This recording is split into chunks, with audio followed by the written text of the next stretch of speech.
Someone special.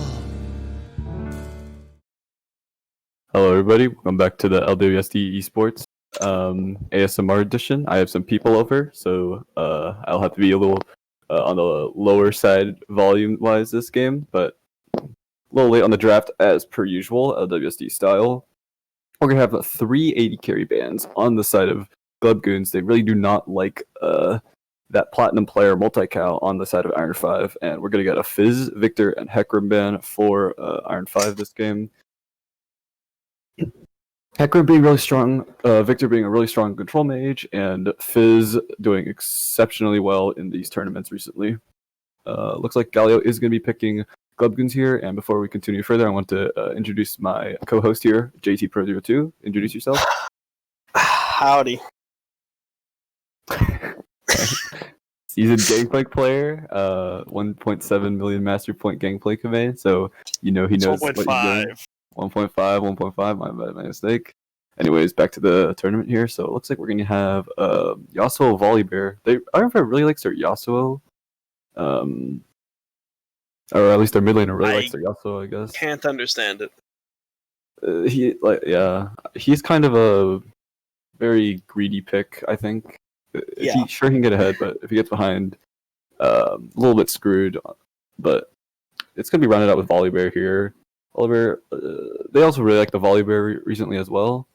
It's a lot of like engage and very tanky champion, and the ult's very helpful when team fighting around turrets. We're gonna Ezreal pick from Glubgoons here. It's a very passive lane, but it can also be pretty aggressive. I think I said this last time. Be paired with a lot of supports. They did ban every 80 carry in the game, so not a whole lot left. That is true. And an Olaf pick coming from Glubgoons. Probably going to be a jungle Glubgoons. Can't really imagine this being top lane, but who knows? Could happen. Hey, that'd be spicy. A little bit of Olaf top. Yeah, but you know that shit ain't happening. I mean, microphone glitch again. Sorry, guys. That shizzle. Very weird. My the family friend I was talking about actually earlier came in and yelled into my mic, so very strange. Wow, we are gonna get a Malphite pick here from the side of Iron 5. They had this Malphite Yasuo combo earlier. Looks like they didn't have anything. It again. Yes, it didn't do much, but they didn't win the game. No, they didn't win that game. No. But Galio or Yasuo into Galio, he doesn't do well into this either. I think, if I'm correct. Nope. But we'll see what happens with the Yasuo. At least he can win all the Q now. But like, yeah, can't do anything about win a lot of stuff on the side of Glumgoons currently right now. But a Kale ban is going to come out. Kale did get nerfed, but she's still really, really strong. She just does so much damage with Nashor's Tooth and Riftmaker. Seraphine ban actually going to come out from the side of Glubgoons. I don't know if I really like that. Oh no! Could have just banned his other tank supports, but instead he decided to ban that. Very strange indeed. But looks like they did it anyways. And Seraphine is weird. She's too squishy, too poppable, you know. But looks like a Fiora pick is going to be banned from the side of Iron 5. I'm kind of biased here. I don't actually know a lot about the Glubgoons. I don't know what they play, so Fiora could be a good ban here. Fiora couldn't, because maybe they play a lot of Fiora. But in my opinion, if it was a solid 5v5, I don't know if Fiora is too good. I don't know. It's I feel like probably does pretty good in the Malphite. I could be wrong, but sounds. We did see that happen earlier, and an Ashe ban is going to go through for the side of the Glubgoons. Ashe, just a really solid 80 carry now. Supplies, I think, the most utility out of any other 80 carry in the game right now, and dishes it out by by just doing a lot of damage with her Q and her nons. A Jinx pick. It's the only champion left. They've banned every other 80 carry. I mean, actually, Misfortune. Never mind. Would have been, I think, better. But okay, we're playing Jinx. Even Justana actually is up.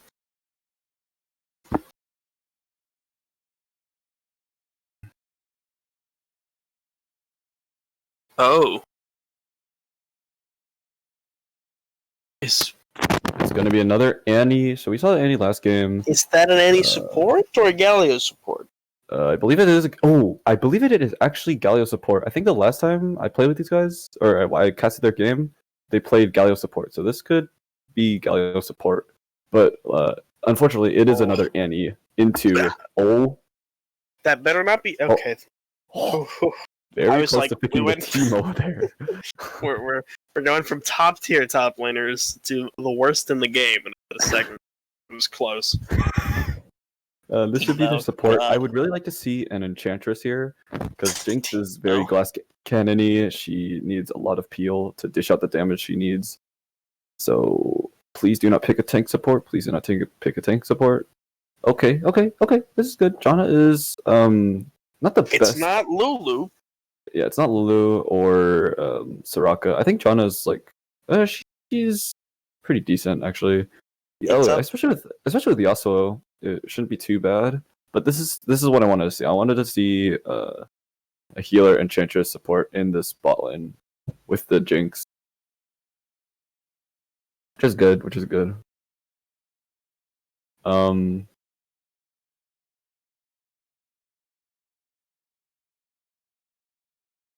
I will invite Jason. Oh.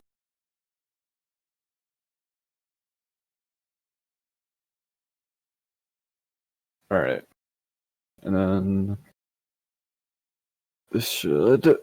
So we could talk about this comp a bit more. So judging by draft pick, Jackson, what do you think? I think Blue just wins this unless, someone gets ludicrously fed because someone ints. I think Blue is just... I don't know, I think they have the safer bot lane. I don't think Jinx Janna can really do much to Ezreal. Jinx scales harder than Ezreal? Yeah. Well, I mean, this season I feel like maybe, but I feel like Ezreal still play a lot safer. So I think that Jinx might deal more damage, but Ezreal, they have a lot of ways to deal with Jinx without getting to range of her. But they don't really have any way of dealing with Ezreal. So just hop around and spit Qs. Yeah, but I think both lanes are very passive, so both lanes will get... The reason I was asking is both lanes are very passive, so both lanes will get the chance to farm a lot, and I do think Jinx, to a point, will just outscale this Ezreal, especially with Janna and like the Malphite Yasuo to back that up. In a close range, 1v1, maybe, but I feel like if Ezreal gets to decide, the terms of the fight, because he can easily hit a Q or two before Jinx gets into auto range. Mm-hmm. Also, I think Oliver is really good here, but I would like to see maybe an Amumu, because I don't know. Just looking at Iron 5's comp here, it's really awkward to see, like, Malphite and also have their jobs. They're gonna be engaging of each other. Jinx, John are gonna have their jobs. John's gonna be peeling Jinx while she just dishes damage. But Volibear's kind of awkward. He just ults in, stuns one guy, and then like autos for the whole time. So I think like maybe a Mumu or something to combo with the Malphite ult. Yes, something to combo with the Malphite ult. Precisely. A Mumu. Yeah. But Volibear kind of just has cement. It is. I mean, yeah, he's just a solid pick. I don't think he really combos with the team at all. So, if you're wondering why there's such a huge delay, I do believe our cameraman is AFK right now, eating food. When isn't he AFK?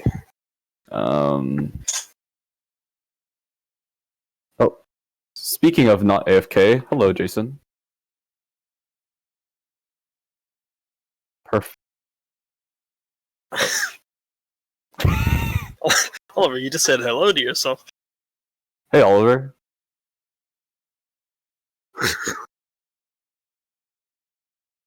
Oh, hey, how's it going, man?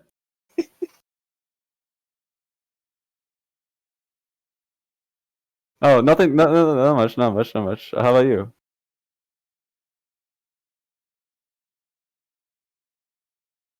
Oh, I'm doing excellent. Thanks for asking. I'm having some meatballs, some lettuce, some rice, some carrots. You didn't let me finish.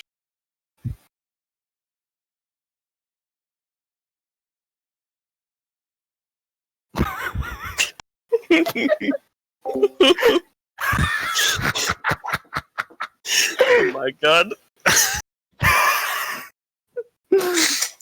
That was What a beautiful. what a fiesta. Okay.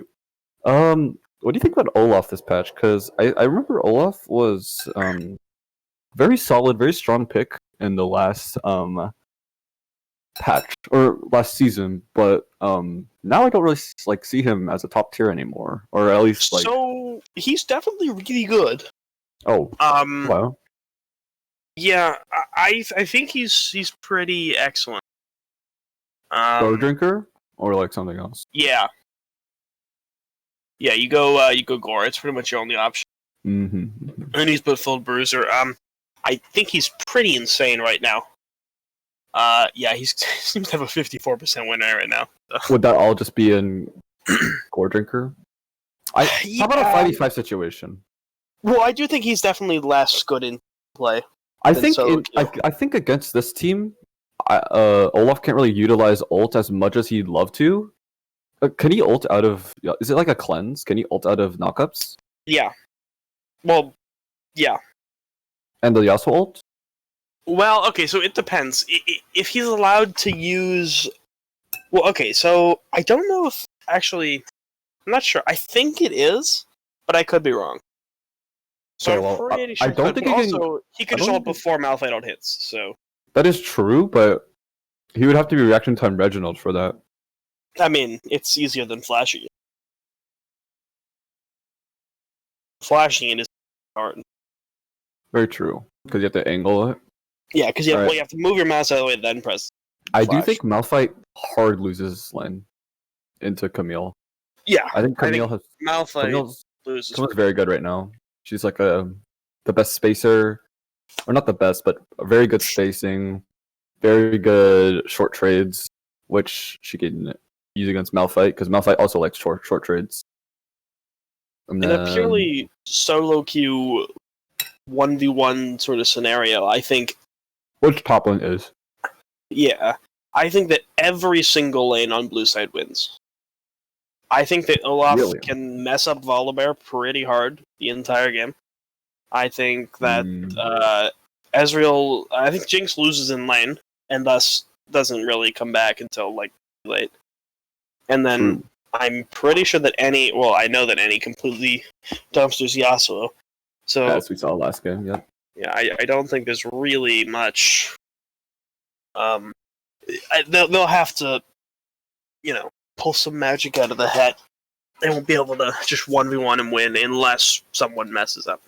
Which I will say though, I have is not highly likely. seen. I have not seen Lalili's Janna before, so it'll be very interesting to see how he Yes. plays this out. I also haven't seen. Well, I have seen the Jinx. Never mind. But Glubgoons, I agree, does have a much stronger comp. But if Iron 5 can just chill out on the early deaths and scale into late game, I think they have a much better chance of winning than Glubgoons. Yeah, I just don't think there's any way that they're gonna chill out on the early deaths into an Olaf. This is very true. They're just gonna enter the meat grinder. Nothing comes out of the meat grinder.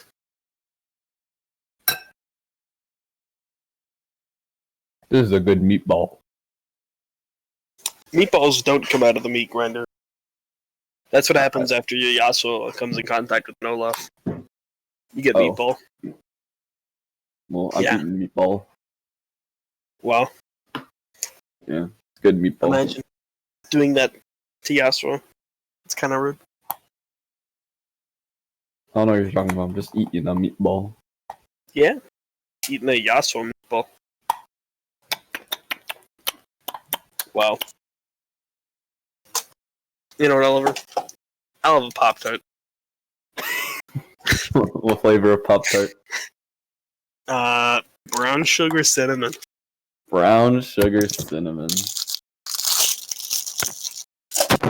Sounds good. I don't really have Pop-Tarts, but I'll take your word that it's good. What? What do you mean, what? It's like the meal of the gods. Pop-Tarts. I think that's pepperoni pizza. Oh, You do okay. you. Anyways, off the topic of foods, we are...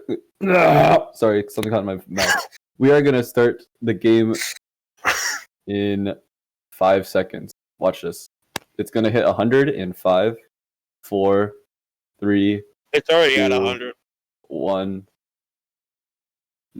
half, quarter, eighth, 16th, 32nd,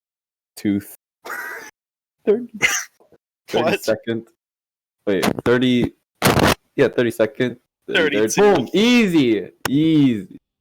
Yeah, Moran. Alright. Right away we can let's hop into runes. I always like talking about runes. So Ezreal Conquer is pretty standard. Does Jinx have lethal tempo? She does, perfect. The Malphite also bring Comet again. Everything here is pretty standard. Yes. The Volibear this time did not go Phase Rush like last time. Thank God. I think Olaf with shoot. I feel like there's another rune he could have went. No. Maybe it is okay, maybe it is just Conquer. Maybe I'm going crazy. Yep. Let's His went options something are wacky like Phase Rush. Conk with Inspiration, or Conk with Sorcery, or Conk with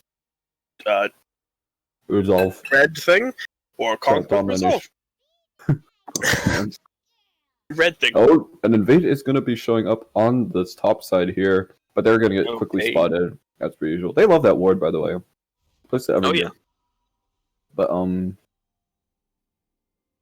right, yeah. So like I said, or like we said, these should be very, very Iron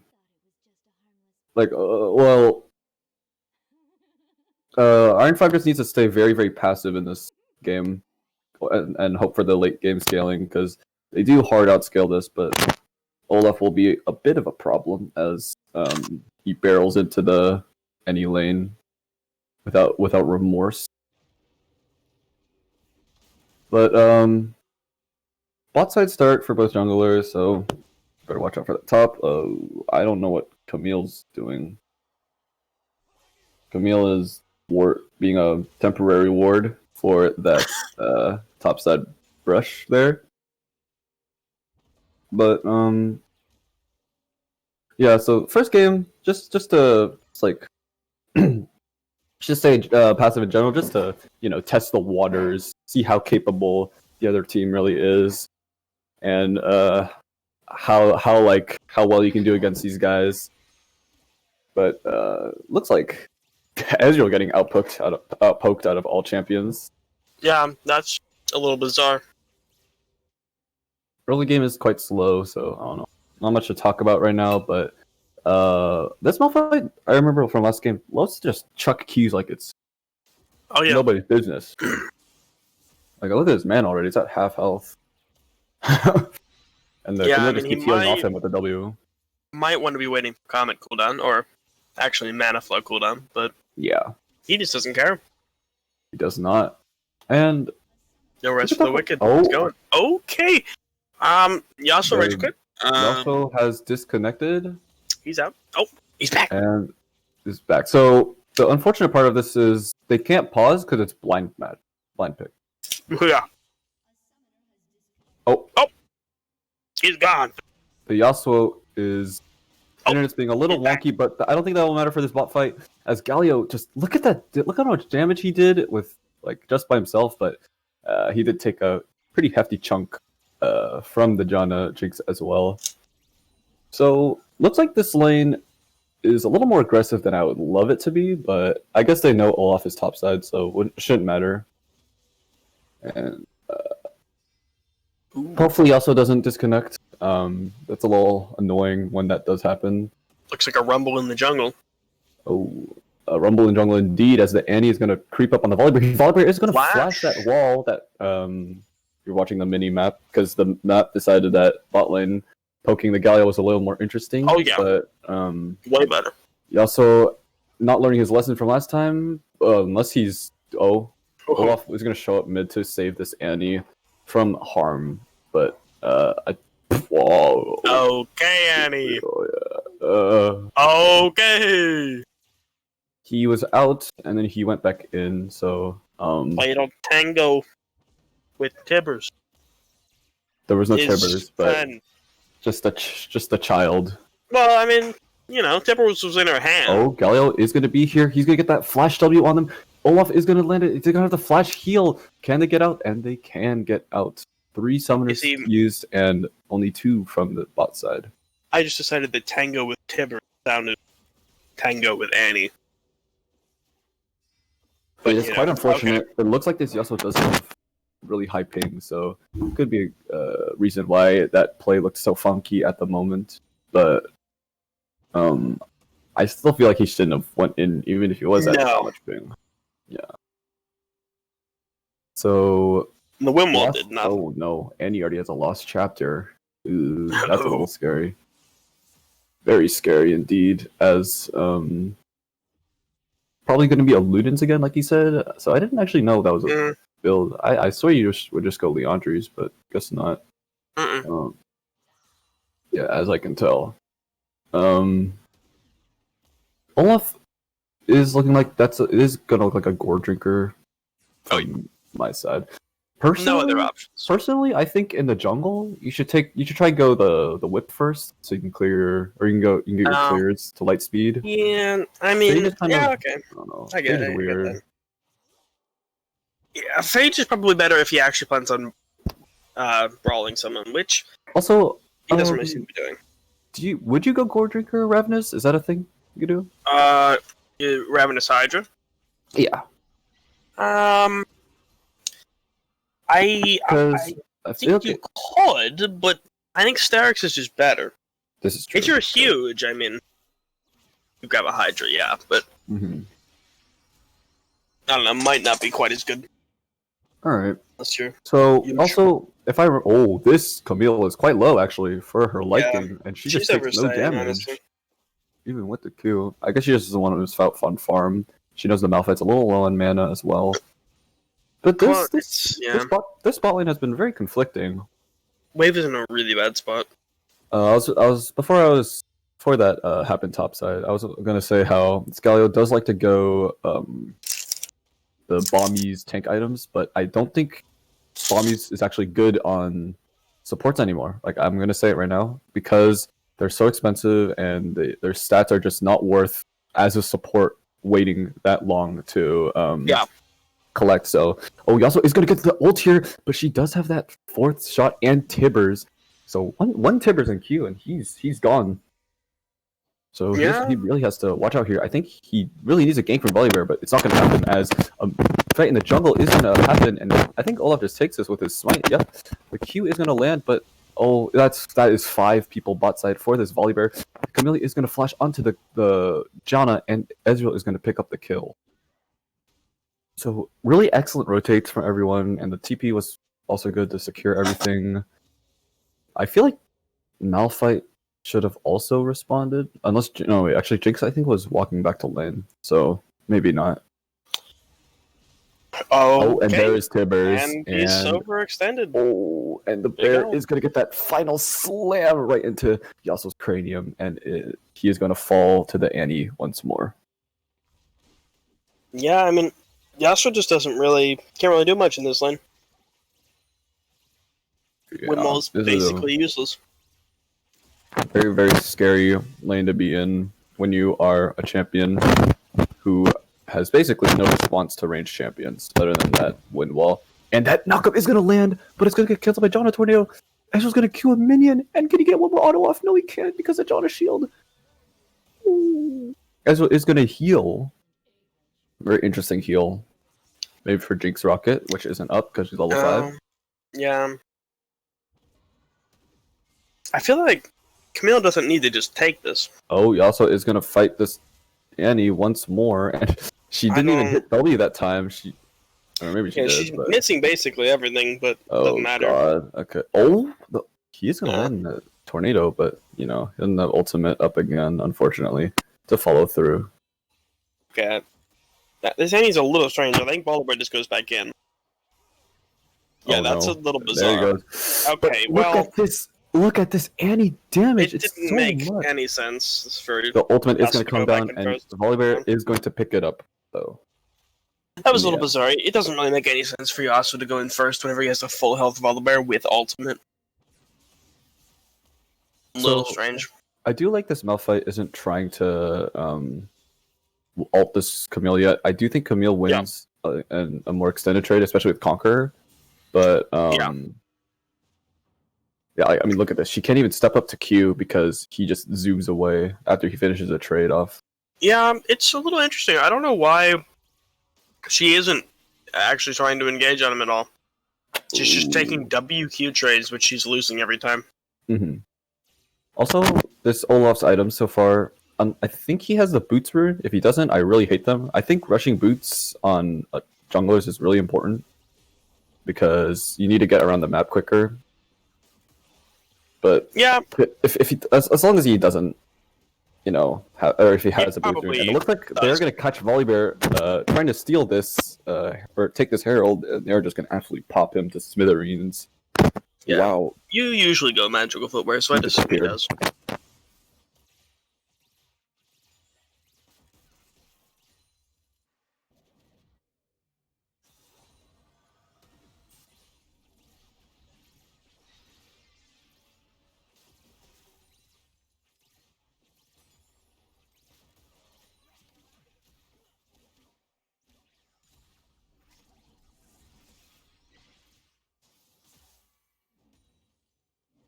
Alright, I'm back. Technical difficulties once again.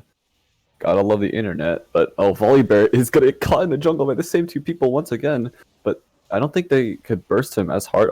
Yes, they definitely can burst him as hard as last time. And he's gonna fall for a third time. And Annie, oh no. Dude, Volibear not Volibear, Yasuo with just the most aggressive rotate into 3 missing champions. Got baited very, very hard. Did not notice his top lane was gone as a fight is going to appear in the top side. Galio is going to come in to save this Camille. Yeah. And the taunt is going to come through, but it's just not going to be enough. This is bizarre. The red team is just playing super aggro for some reason. It's a little crazy. Yeah, but it's not like they can hear us talk about how passive they must be right now. I mean, look how much. Oh no! Oh, the flash ult onto the Olaf. Oh. Can they finish him off? Can they finish him off? No, they can't. Before the Janna falls, but Jinx will have hyper up and is going to be chipping away at this Annie. But one combo from Annie and boom, all your health is gone. A level 10 Annie will mess up any level 7. Oh, yeah, what was that? Oh, the aggressive flash Q is going to whiff incredibly hard. I don't know. I cannot understand why they keep picking Yasuo. I just feel like the champion is so abysmal. They really like that Yasuo Malphite combo as well. From what I can see, it has never worked, but yes, they really like it. I think this Yasuo is just also getting really unlucky with matchups so far. He's always been against Annie. He's always been against something else. Yeah. I mean, if he's going to pick Yasuo in the first round, you expect to be counterpicked. This is true. Especially without banning Annie. Yeah, it looks like a dragon fight is going to be cooking up here soon. Malphite looks like he is going to be rotating down from the top side. But, see what he does. Looks like he's not. He's just going to see what's really happening. Go back to the top lane. But everyone is downstairs, so we'll be able to see if something happens. Camille just got TP, and Malphite has TP, so this could very well be a 5v5 we could see here soon. This Camille does trading very poorly against Malphite. I feel like you can't in general. I feel like she just has to take long trades. She has to get her true damage up. But yeah, I agree. They really shouldn't get too comfortable with the Galio because he can stun lock them super hard as well. All she needs to do is she waits till she gets her full combo up. She hits the W, Q, E, auto, Q, and then runs away. It looks But, like Blue is just gonna take that dragon for basically free. Guess there wasn't a fight gonna happen. He also needed the farm a little bit more, but look at this Annie poke. Oh no, Annie getting another combo onto that Yasuo. There needs to be a Yasuo doesn't lane seem to swap at this realize. point. Yeah, he doesn't seem to realize that past tower range is overextending. Like, Yes, this is a very, just- very, very sketchy situation for the Yasuo at this point. Their only hope now is going to be the Jinx and Yasuo to pick up some scraps off that. But with the Malphite, I think it is entirely possible for Yasuo to make a comeback this game. I'm going to be honest. Because we saw it Sure, last game. I mean- we saw it last game. We saw it some of the games before, but that's just Yasuo. that is just Yasuo. But it helps a lot that there's a Malphite and a Jinx peppering them down. But I really I don't guess- like their chances, though. it really is not looking good. It's a 10-2 score for Club Goons. As I'm saying, this Malphite is going to get ulted here by the Camille, but he is going to get out scot-free with his own ultimate. Yeah, I feel like Camille really has Ooh. to save ult for the Malphite R. Oh, he is. It looks like a dive is going to be commencing here. As Oh. Valder is here to stop it. Olaf going to use Ragnarok Oh, as he's Olaf. going to dive, but he didn't. Yeah, that was greedy really dive. bizarre. And Annie is going to get, Annie's going to pop this Janna, and Yasuo is soon to follow as Annie picks up a double kill in the bot side. Oh, Not figuring out Annie what is this Yasuo. very, very massive right now. Galio is going to keep chasing this Jinx down to the end of the earth, but He has flash. Oh, he shouldn't have stopped. He had flash in a second. I think she goes over because like just now he got it, so I think she's in the middle I guess. of the thing. But Hey. this Annie is gonna be a massive problem. We have said before, Annie is a glass cannon. If she gets ahead, she gets ahead. Yeah. So very scary champion here. I would like to see more magic resist than QSS's. Yeah, but I mean, looks like we that's don't even have a Hex Drinker from Yasuo. Like, he's just taking it. He just doesn't care. I think crit click also is like, even on a champ that gets double crit, I don't know. It's like, Well, usually I'd say it's worth, but if he's not auto-attacking ever because he's dead, what's the point? Like, Very I mean, true. this is a Hex Drinker game. or at least like a vamp scepter to Yeah. take the poke a little bit less. But a bunch of ults gonna be used, and there's the Tibber. It's just gonna Honestly, might even Rather want the out of first the head. item. Ma. First item. Well, yeah. I mean, Maw or What's on? yeah, Wits. Yeah, I mean, I think he's too deep now to do that, but it would be. Yeah, no. I smart. mean, at this point, it's not likely, but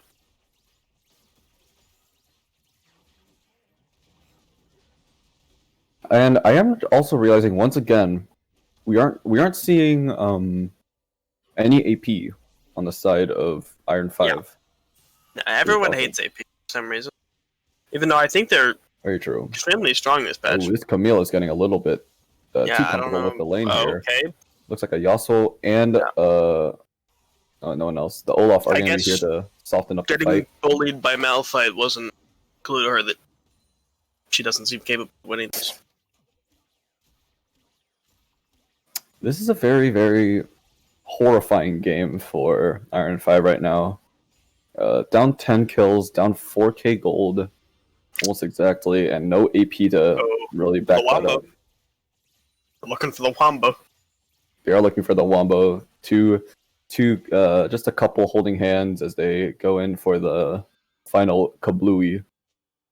But a dragon is going to be spawning here. I think we are on Ocean Drake. Yes, we are. By Lalili. Lalili's going to get absolutely popped here. I feel like they should have done that initially. But look at here now. I think Annie should die here as Oh, an ult is going to land on her. But look at this backline. They're so strong, actually. And tanky. Wait, where's Yasuo in all of this fight, though? He just can't do anything here. But it looks like the backline is going to be cleaning up as Volibear is just messing up this backline so hard. Yasuo is going to get that kill. And what is going Yasuo's on? going to pop off. getting No triple one could kill. focus Yasuo. He's gonna Everyone win, just but- completely the refused Flash to focus the Tornado Yasuo. Flash Tornado misses. He barely misses that. But like I said, I think Yasuo's back in the game. He just got a bunch of shutdowns. 600? May have been the tipping point. It's possible they could have inted just hard enough. This Camille. Speaking of inting. Okay. Oh, okay. So, problem She with may that not have played was, that well, but she played it better than everyone else. and Yasuo, she is gonna get that 450 hundo on the Yasuo.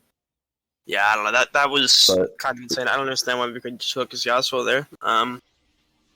I guess But Yasuo backed up quite a bit in the fight Yeah. there. The camera wasn't on it, but he like dove deep into the other end of mid lane. I didn't see the Malphite ult, but it seems that he didn't ult off of. So Malphite did ult. Malphite ulted. Did he hit anyone? He hit the Annie and the Olaf, I think. he hit Annie Olaf, and Yasuo didn't R. Interesting. Yeah. I think because Yasuo was initially getting chased down by that Camille, so he was out of range. Like I said, he went very deep onto the other side of mid lane. So very, very strange that happened. Yes, so I am seeing the Galio Bomby Cinders. So a lot of supports, because tanks are very strong right now, they're opting for the supports are opting for bombies over actual support items. But I actually think now that bombies is weaker because they upped the price, they lowered the resistances. So overall, it's not worth your money to get it. You might as well just get the cheaper support items, which did make them cheaper. So it's a lot easier to get them. Especially, I mean, Like, Locket is an excellent item. Yeah, like Oh no. Jonna is down so much like gold compared to this Galio, but she already has her mythic, and Galio's still struggling to complete Frostfire Fist. Well, they just decided not to kill Yasuo there, which was an interesting Ezreal move. is going to land a huge Q, but Volibear is going to get stuck here, as this is going to be a very scary fight. As Jinx is going to be forced to flash out, and Malphite is going to ult this Annie, and she's going to fall. Yeah. His Volibear's still alive, but Galio ult's going to save it. As Malphite just spreads up this backline, the Yasuo is going to be doing a lot of damage to this Galio. He's looking for Tornado. He's looking for Tornado. Can he reach his Olaf in time? No, he cannot. They're just doing some bizarre stuff here. They completely let the Yasuo walk away when they had a Annie with 4 stacks right there. Ezreal gonna just auto this Jinx to death. She tries to dodge all the... Ezreal also going for a very aggressive play here. Can he kill this Ezreal? But at the time E comes up, it's not gonna look like it's gonna happen. Oh, and the ult's gonna burn him as the minions finish him off. Oh no, Malphite's left all alone. He's probably gonna... Oh, he's gonna flash over the wall, but that's a very ugly flash in my opinion. Oh, but the sidestep! He's insane! What? Yeah, this is Actually bizarre. cheating. What an insane sidestep, though. Blue is Just kind of survive. running it right now. Yeah, they are, but so is Iron 5, just by a hair as well. But the Annie dying over and over again, even with stopwatch, even like they're not protecting Annie well enough. No, and it was super bizarre. Annie sitting in the bush with Galio, I believe, just completely let Yasuo walk right by. She had full stack passive. She had ult. Let him walk right by. It was the most bizarre thing. Could just one-shot him right there. Won the next fight. A lot of interesting things happening in this match. But, Very bizarre. I can only imagine this is where the game turns a bit. Like, down 11 kills, they're not even double-digit kills yet, and they're only, like, 4k gold down? Yeah. So, not even, like, that much gold down because of how much shutdowns they've been getting, but I'll only assume they'll get more, unless they troll fights. I feel like Iron 5's strongest points are these really hard... Oh. You do not want to walk into a jungle alone, Jonna, as he is going to dodge the Galio Tornado! Oh. Barely making out alive by the skin of her teeth, but... These misplays from Blue are really, really bizarre. Like I was saying before, though, Iron 5 loves their pick comps, and I think they haven't understood that yet, and they need to they need to really like learn how to play this out well, because these like 5v5 team fights aren't really cutting it as well Ezreal as is it should. super out of position here. Luckily, he Yeah, does have but E. he does have E, so Yeah. he's allowed to do that. This Janna is a little low for my taste, and it looks like she does need to. Yeah, I mean, recall Ezreal here. has ults. Someone also needs to be stopping this Camille as she just tears through the top side, but everyone's forced not to. As Malphite is gonna get that combo off, and Yasuo is gonna blow up everyone. Annie should be placing Timbers anytime soon. She does not, and they're just gonna get Annie for free as Camille is forced to TP down. But the red side is very low. I could see a team fight actually turn here. Oh, actually, Olaf is also really low too, so never mind. I don't think anything can happen here, as Camille is going to get dove on by the Janna and Malphite. Oliver close to follow.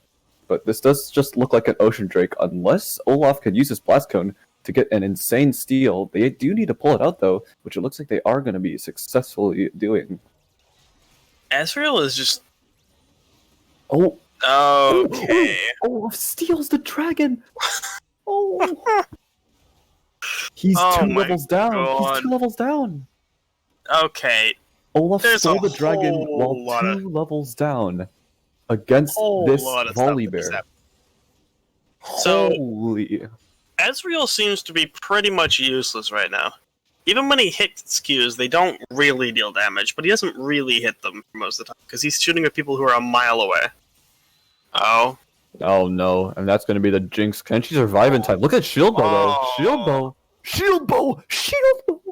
Speaking of people who don't deal damage, Oh my goodness. Neil seems to do absolutely nothing. I think that was a Shield Bow. I think Well, that yeah, there was a actually combination of just shield bow and the fact that she just doesn't deal damage. The fact that she took her so long to kill that Jinx. Long enough that they could get the Holy entire cow. teleport off. But also, that absolute bizarre stealing of a dragon 2 levels down. Very Oliver interesting just indeed. And It I remember, did nothing. yeah, very, very, very weird that Olaf actually managed to pull that off. But I do remember you saying how you liked Sterix on Olaf better, but it looks like he's opting for Death Stance here. And I think this is better than Sterix because full It's AD a full comp. AD. Yeah. So let's get at the Death Stance. You Yeah. know? Easy clap. I mean, I feel like he should go Sterix now. We'll see what happens. Because he But, can't go Spirit end up Visage on no him. full AD comp. The That the would be the natural Galio with for the gauntlet is actually super tanky. He just won't be doing all that damage he was doing before. Camille is going to slow them all as Annie gets the full 3-man tipper stun, Nice. and the Ezreal is going to clear Yeah. everyone mid. Oh, that was That's what I've a been looking dirty. for. That was a dirty combo. Yeah, From they should have been doing that Club 10 minutes ago. should have, but they just didn't want to, and that's going to be a free Baron going to the side of Club Goons. Yeesh. Believe Yasuo picks up a tower for it, though. I do think so as well.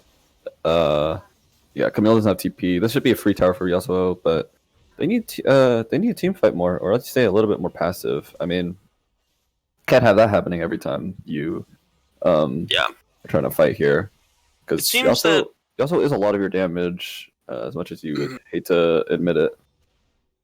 It seems that their only way that Red wins any fights are if they get the Malphite, Yasuo Wombo, or if Blue just forgets what they're doing. This Annie needs to die first, though. She just can't be allowed to do any damage, or else she just one-shots the 3 squishy champions on Yeah. the side of Iron 5. Which is looking like what is about to happen on this Malphite here, as he is forced to use his flash to get out of the grasp of Annie and Olaf. Damn, this Annie is doing so much work right now, bro. But Jonna, you are not in the front line. Oh, There's my reasoning. Oh, Tibbers actually missed her. well, yeah, we just completely whiffed ultimate But- there. I don't think it matters. Annie will have her ult up very fast. Yeah, I mean, soon. they just cannot get off a good fight for, Oh, another 40 seconds. the Ezra ult's gonna chip down that Yeah. Jonna to very, very low health. If you don't have Annie on, Ezreal is what you need to win fights. It's the only thing doing big damage. His Qs are really just not doing much. Especially because they're not hitting most of the... When they do hit, they do it a little bit. But It's right now, most of the ults. Yasuo is very caught out right now, but it looks like he is going to force to burn Flash as well. Not too good. 2 Flashes burned in the last 5 minutes, and Dragon's coming up. You really need that. Thinking it's soul time. It is soul time. And he should have Tibbers up for the Dragon. Wait, I do think they are just going to go for Baron. Or they're just going to take this tower instead of Dragon. Oh, no, it's not up yet. I'm stupid. Never mind. But, yeah. Oh, I feel like this is really not good. But Malphite's gonna whiff his ultimate, and the Olaf and the Camille are gonna dive into the backline. You need to go to the backline, Malphite. You need to go to the backline. You need to save this Camille. No, it's not gonna happen. She finished Hydra. She does damage now. It's not the damage I'm worried about. It's just trying to make this Jinx survive because she needs that peel. Oh, the Janna getting a little too comfortable with the Camille, and it looks like a team ace is gonna happen here unless the Malphite can, or not the Malphite. They also can take down this mighty Galio. Well, luckily no one has Grievous wounds, so it's actually close. I think that's just GG. I think that is game from the side of They could take Soul, Bloodgoons. but I think it's just GG. I think it's GG as well. Death times are too long. Bloodgoons looks like they are going to take this first game. Baron is going to fall, but I still think they win this game. I don't think they end here, actually. I think they could have, but then they decided to take the second inhibitor. Malphite doesn't have ult. John doesn't have ult. Yeah, nope. I think it's game. I didn't realize that those waves were so big. Yeah, never mind. That's going to be a good game from the side of Glebgoons as they take 1-0 in this placement match. Okay, so what can we learn from this game? Well, once again, Grievous wounds. It's nice. But that didn't really hardly have an effect on the outcome. I mean, it would have been nice to have Olaf not heal to full every, half a second, but very true, very true. Wasn't. And Camille had Hydra, and Ezreal had 2 heal items. I also think Yasuo is kind of a Jerry pick. Yeah, Yasuo, it just doesn't seem to be doing anything. It seems to be sort of there because Malphite Yasuo. But there doesn't seem to be any actual reason for it to be there. It only kind of works because Malphite is really, really, really, really, really, really, really, really, really strong right now. But other than that, it worked in one fight. So I've officially seen it work in a single fight now, though I've seen them pick it like 3 times. But yeah, it's very. Hopefully, 2 bad games can kind of be eye openers here. I don't think the Yasuo is doing bad per se. I just think that I just think it's a useless pick.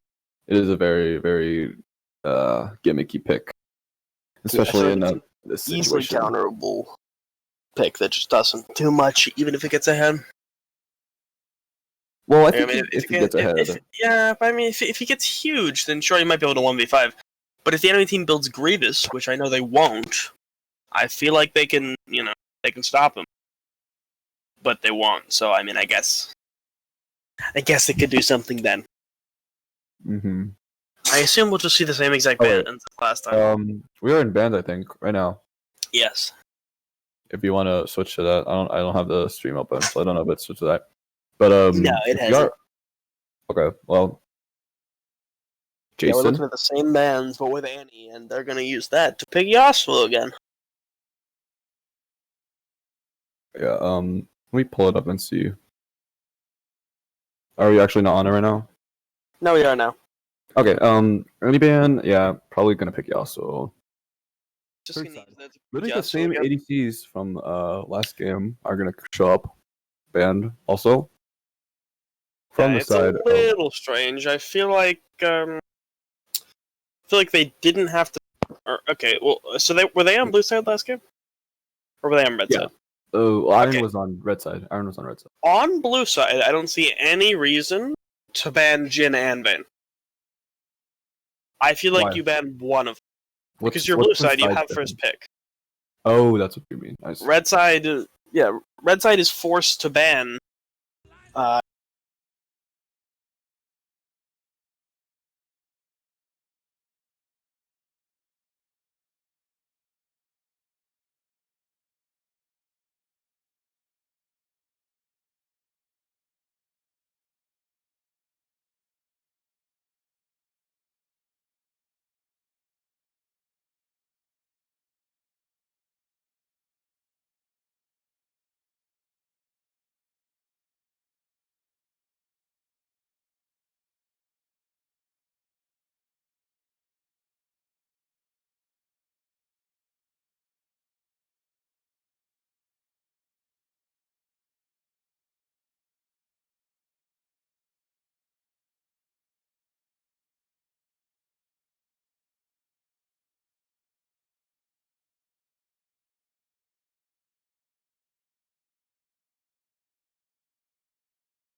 There's going to be a victor now for that control mage style thing. Very strong.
excellent here. But the amount of single target CC, like, if played well, pick comp can be very, very good. But I just think for the more brain dead approach, like a more of a team fight composition would be much more appreciated. It's a little. The fact that we aren't going to see any QSSs from Red Team is going to be the most tilting thing. It's actually going to be the most tilting thing. I don't know. I think I would agree with QSS to an extent if it's the Malzahar tax. Like, you can't just not pay it. But like, if it wasn't Malzahar, if it was like Syndra, for example, then sure. Then no. I mean, you might not need it, but I feel like Ezreal could even. I mean, I don't think he will, but he could even get away with like a cleanse. I think. But I think it would be much better if he just heal him QSS. But will he? Question. I do not know. There's so much good stuff to QSS. There's Nada Lasado, there's Volibear Q, there's Pantheon W, there's Malzahar ult. So much good stuff. I just don't like the Volibear here in general, or the amount of just no Volibear. Volibear's fine. I just don't like the amount of single target.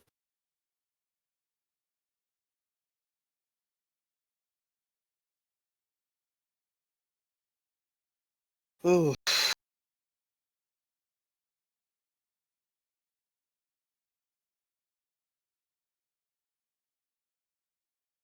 Well, T-minus 3 minutes. Still spectacle play. What did you have for breakfast? Breakfast? I had half a banana. I don't think I had breakfast. Dang. Let me think. What'd you have for lunch? Oh, I don't think I had lunch. Wait, no, hold on. I don't care. You do it.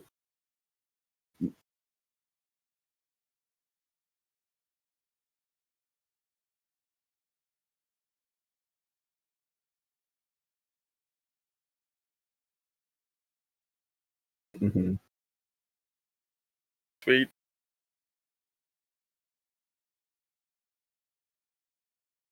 All right, guys, we'll be back in about 2 minutes. Bye. Is today Sunday? Yeah.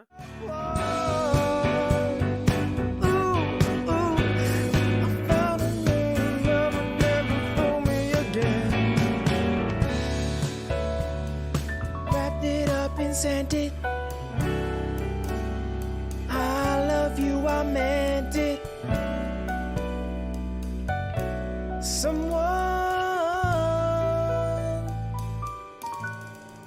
Someone special.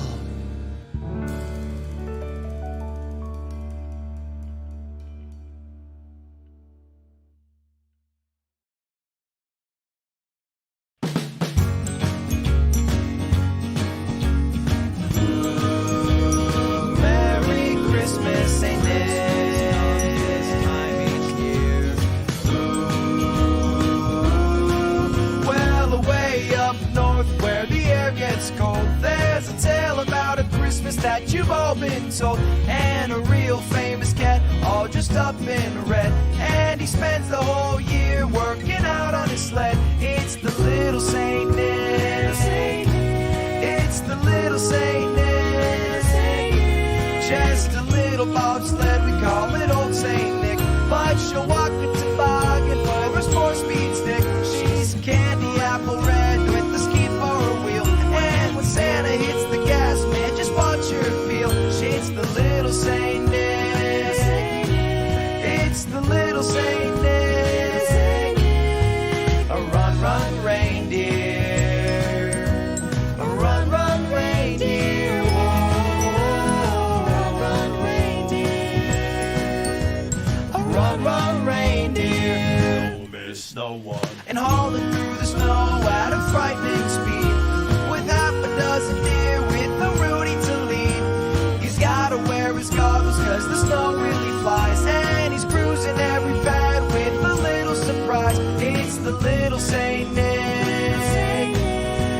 the little Saint Nick. Ah, Merry Christmas, Saint Nick.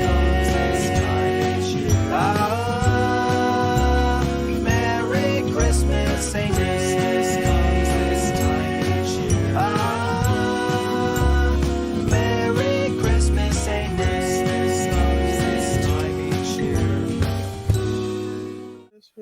Jackson, Yes. I need you to stream. Oh no, we're I there. need We you go. to- Oh, I need you to stream. No, I'm not in. I'm because my internet cut out. I need you to stream. There you go. Perfect. All right. No, Jackson's got it. It'll use less, whatever. But anyways, we're in game finally, and yeah, Pantheon with Ignite isn't troll. I think the Well- ultimate. I think supplying it onto the Pantheon is a lot better because I Malzahar don't can think it's split push to the end of the race. troll, but I don't think it's like he's not going to be killing Camille. You think? I mean, I guess it's I think he can. possible. You could definitely kill Camille. Yeah, like I feel like Camille Especially can if he eats true definitely. damage. I feel like Camille definitely has. I don't know. I guess it's possible, but I feel like if Camille plays it well, it won't happen. Nautilus jamming I out to feel some like the Ignite tunes. is a strange pick. But yeah, I'm actually really excited to see this rel pick here. I think this will be the first rel picked in this tournament at least. But rel, how she plays, she's a lot like Leona. So just take that as you will. I do think the problem with rel currently is she's a very, very risky champion. If she W's in, she's kind of screwed if she misses or like doesn't get her full combo off. But if she lands it, very, very, very good because her like combo does a lot of damage. But in this lane, we'll see what happens. I think she does work a lot better as a disengaged support more than an engaged support because of her E giving like extra resistances and like healing Or and a stuff. re-engage support. Yeah. Like counter engage. Counter engage, yeah. Oh, the green flash Q onto the rel, and she's gonna just dump you out. I don't know, that may have been a little aggressive, the flash. Yeah. I guess they just forgot that she could do that and got absolutely gonked by it. But oh wait, I just realized this. Ezreal has Dark Harvest. Yeah, like, I don't know. That's a little spicy. I don't know. I guess he's just being super BM right now. I guess.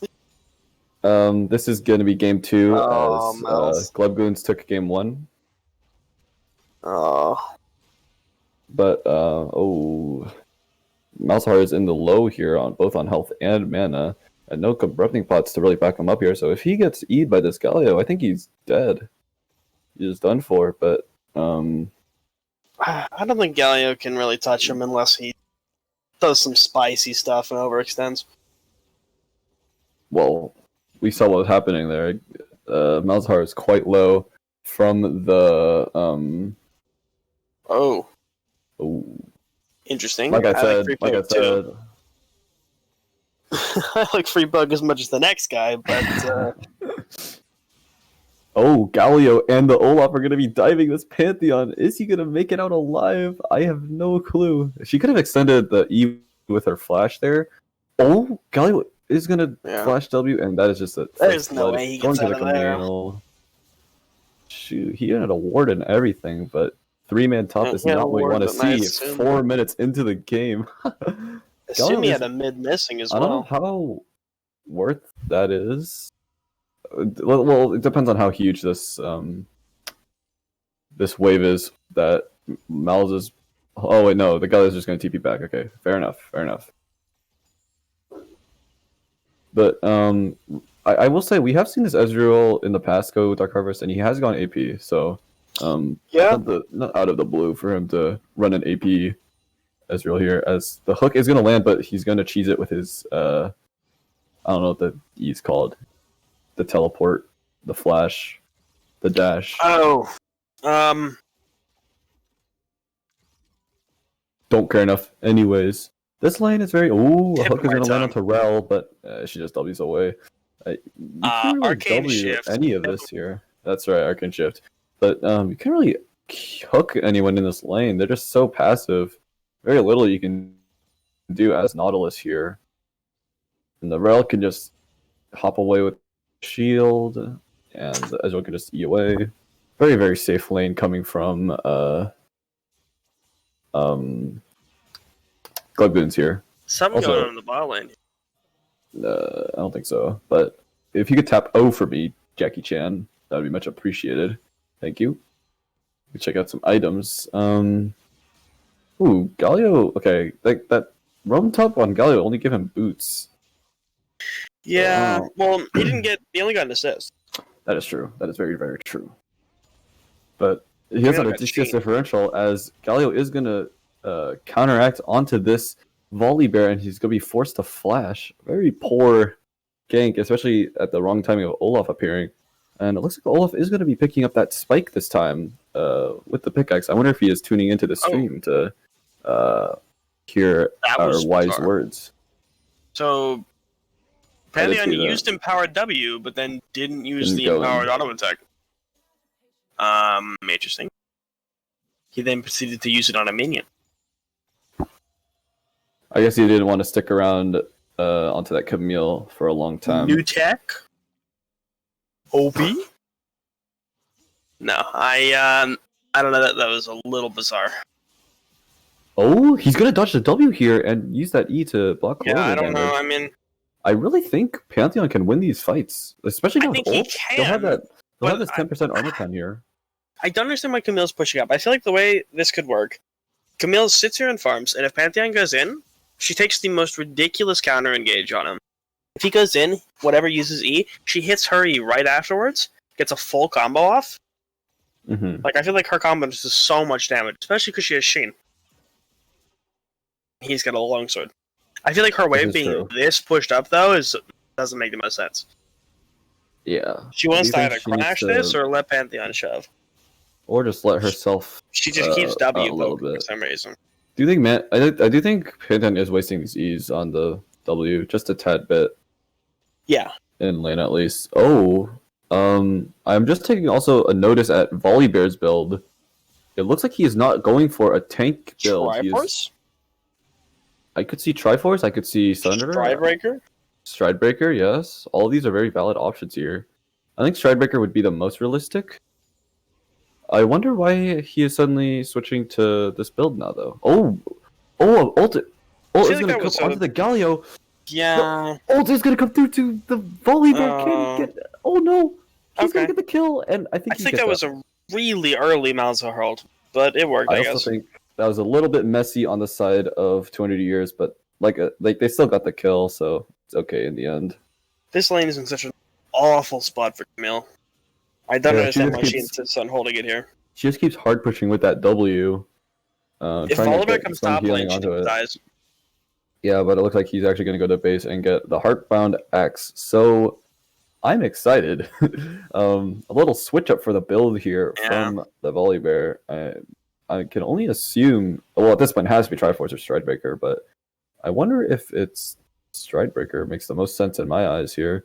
But it looks like that Herald is going to go to the Rel and the Olaf, who are topside for whatever reason.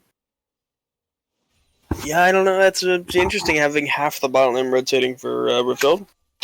A Kindle Gem. Let's do the math real quick. So 800 plus 350 is 1100, and then that 1400. She could have bought whatever Triforce also has, which was our Heartbound Axe.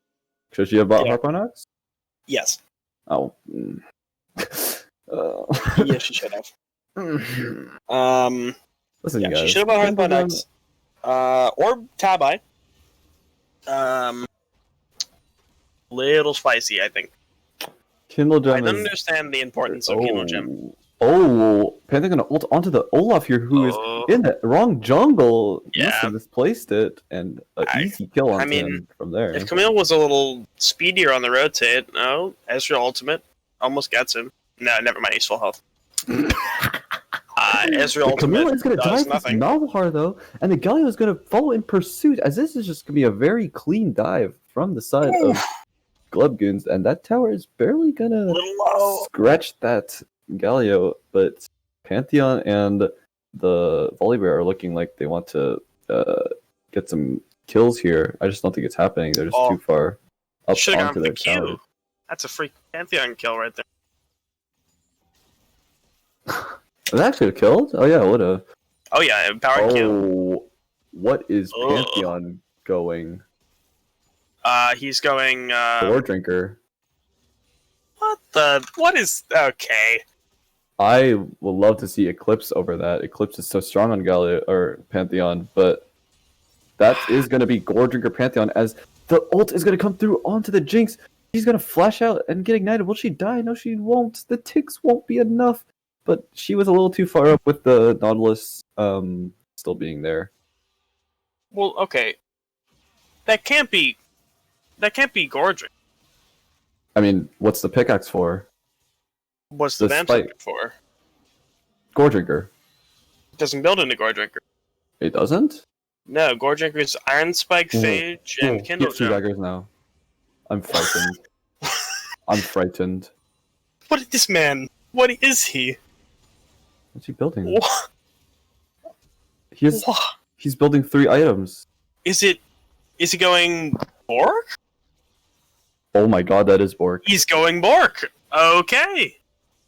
Is that actually Bork? Or is I that didn't know Bork built out of pickaxe, Ravenous? but it does. Bork. That's actually Bork.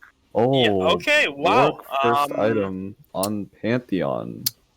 Okay. Okay, we're gonna ignore Galio getting or one-shotting this Malzahar here, but we're gonna be seeing Bork first onto the Pantheon. Not even a mythic item. That's an aggressive one. I mean, I don't know. That's. Wow. Okay. And I'm mind boggled. I'm flabbergasted. I'm bamboozled. Just cannot imagine Sounds this. not this- great. I mean, looks like a dragon is going to being taken from instant teleport into the fight. This is going to get messy. I can already tell as Malzahar TB's in immediately. Volibear's going to land on 2 people. Oh, this is a crunch. Just the Glubman's getting absolutely crushed by everything underneath them. Like I said, just if you can pick one person and then pick the next, you're just set for life. wow. And I do think they got the dragon ? Yes, I think they did. Yes. And that is going to be Okay. Triforce from the Volibear, which is going to be very, very good. This is some spicy stuff. So the side, so I do really like Bork. The more I'm thinking about it, so much single target damage from that onto the W, and it looks like with this new It's a much more bruisery build. yes.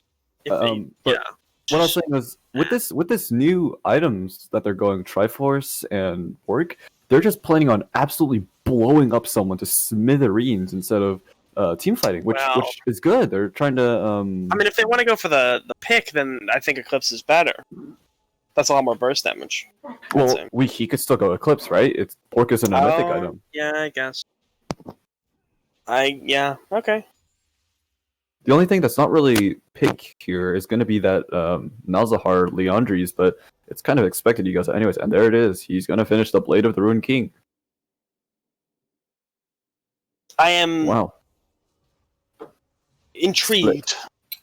I am intrigued as well, but I'm not sure what mythic he plans on going. Well, hopefully it Could isn't make too or break spicy. the build.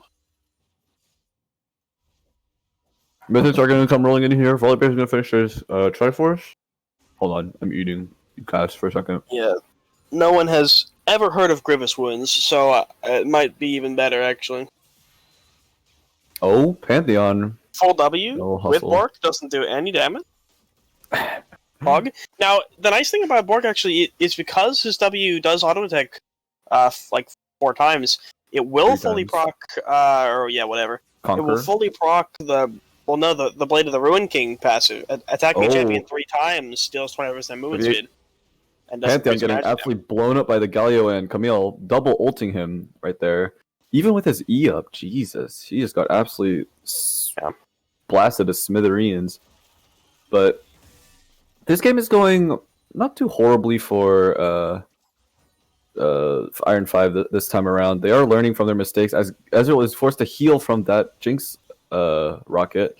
And it looks like a fight is going to be breaking out here in the top side. No AD carry in sight. It is going to be a fight of raw damage and brute force as they plan to look at how they are going to approach this. They're stalling for Pantheon, I can only assume, but it looks like that's not going to be enough. Rel is going to hop in, going to get a massive magnetic field, and everyone's going to get blown up to pieces as Pantheon comes into the fight a little late, but it looks like he can clean this up. Look how much damage he's doing. He can actually turn this around super hard. He's going to miss that Q, but it's going to be refunded by the 60%. Can he chuck the spear at enough range to execute it? He can, and this Camille might clean it up. Can he? No, he can't. And Camille is going to be the lone survivor of this fight. It's a little strange fighting without arguably your most fed champion. And it's the only reason they lost that fight. I think Volibear is their most fed, but... You think? Two? Yeah. I mean, I guess he got a lot of assists, I guess. But I feel like Bork honestly gives more damage in this situation than Volibear's Triforce. But yeah, no, Speaking of Volibear Triforce, I wonder what he's going now with those two daggers. if it's Bork, then we could see another Bork. I mean, hey, okay, if we so see this Galio is going to go Triforce, the Proto Belt as well, which is okay. good. We got somebody going Proto Belt on Galio. Rel I with need some Swifties. I don't like that. Yeah, that sounds I think she needs big Tabai. awful. I think she needs Tabai. Yeah, That's not terrible. very big awful, as Galio is going to get picked out here. He's going to Proto Belt away, and the traps aren't quite going to snag onto him, but he will get out. I can't even begin to understand that one, honestly. Does she think it's going to Yes, I understand. movement speed cap or something? I have no clue. Also, yes, I do know Proto Belt is good on Galio. I'm just saying, recently we've been seeing a lot of Galios go Night Harvester instead. So this is interesting that this Galio decided to go Proto Belt finally, because most of them have been going Harvester. Yeah. Every single Galio has got Night Harvester that I've seen. Very, very strange, but you know, they can do what they want to do. And it looks like they're going to be trading a Herald for this Dragon here. I do think Dragon is a little bit more worth because it's Ocean. Definitely. And it's post plates. Yes. But, Nautilus is going to go in for the hook here, and the team is going to be swift to follow up as they are going to focus this Rel. She must have Magnetic Field again. I guess she doesn't, or she's just going to get stun locked to hell and back as this Camille is just gone. Like, look at these picks they're getting. Like, they're not grouped enough. They're not fighting as a team. Look, the Galio's going in by himself again, and he's just getting absolutely railed, and he's going to be finished by that Jinx rocket. The Gleb Blues are playing these fights so poorly. It's just like they're getting split up so often. Like, look at this Olaf. He's also just not with his Ezreal like he should be. Yeah, it's a little bit too far up. I don't know. They seem to just completely lost it at this point. They've also let this Jinx scale, and soon I think she'll have Renance, which is really I have mixed feelings on. Ezreal is gonna land on the Malzahar, but I guess it doesn't matter. But I have very mixed feelings about Renance. I really don't like the state of it right now. But Renance. Oh, Renance. Yeah. Okay. Yeah. Very, very poor item, but you really need it on Jinx, which is why I don't really like Jinx right now as a champion. She hits her power spike a little too late with the Renance items. I think other champions go a little bit harder than her, but well, when you ban every AD carry in the game, the options become a little limited. This is extremely true. As it looks like Galio is just going to be stunned for so long under the Iron 5 turret. As look at this picking, you just can't do anything against it. I mean, why would we buy QSS? There's no point. It looks like Pantheon is gonna ult in. Nice. A grand Nice. entrance. A very, very grand entrance. Wow. Ooh, the Jinx ult barely killing the Rel. Barely. Oh, Nautilus is going to get picked out here by the Camille. I think this kills. Oh, that No. almost. And the Not even heal's a going to little go bit. through. And this team is going to rotate in time to save her. Him. And Jinx is just a monster now with Hyper up. Or let's get Hyper. Yeah. Something like that. But Jinx is very, very huge now. Especially since the team has let Jinx scale out to the wazoo and back. I believe it's Let's Get Excited. Let's Get Excited. Yes, I do remember now. It is Let's Get Excited. But Kraken Slayer, Renon's probably finished. Going for Infinity Edge. This game is looking very, very disgusting. And the Phage on Pantheon. Interesting. I would love to see. Hold on, that scares me. It's just actually going to be Bork Volibear. It could be Blade of the Ruined King Volibear, but we will see that in a second as Galio attempts to go for an engage here, but fails it in the end. But Olaf is here to pick this up as he is going to ult away, but Galio's going to get a double taunt here. Camille missing her stun, but it won't matter because of just how much CC is on the enemy team as 5 people are going to collapse onto this Nautilus. Not a single piece of grievous wounds among anyone on either team. And that is going to be Blade of the Ruined King from the Volibear as well. Okay. No Grievous, no QSS. You know, you love to see it. This game is purely raw damage. Okay, looks like we're going to see a Divine Sunder Pantheon? Oh. That sounds awful. Yeah, that sounds absolutely terrible. Okay. Yeah. Wow. Okay. Sunder Pantheon. Armor Pen is nice, I guess, but I will agree the passive is very, very weak in comparison to other items. Yeah. Triforce, I was like, okay, maybe. Sunder. If you're gonna go attack speed Pantheon, I feel like you would need a lot more. Doesn't the Sunder Sheen passive come up a little slower than Triforce as well?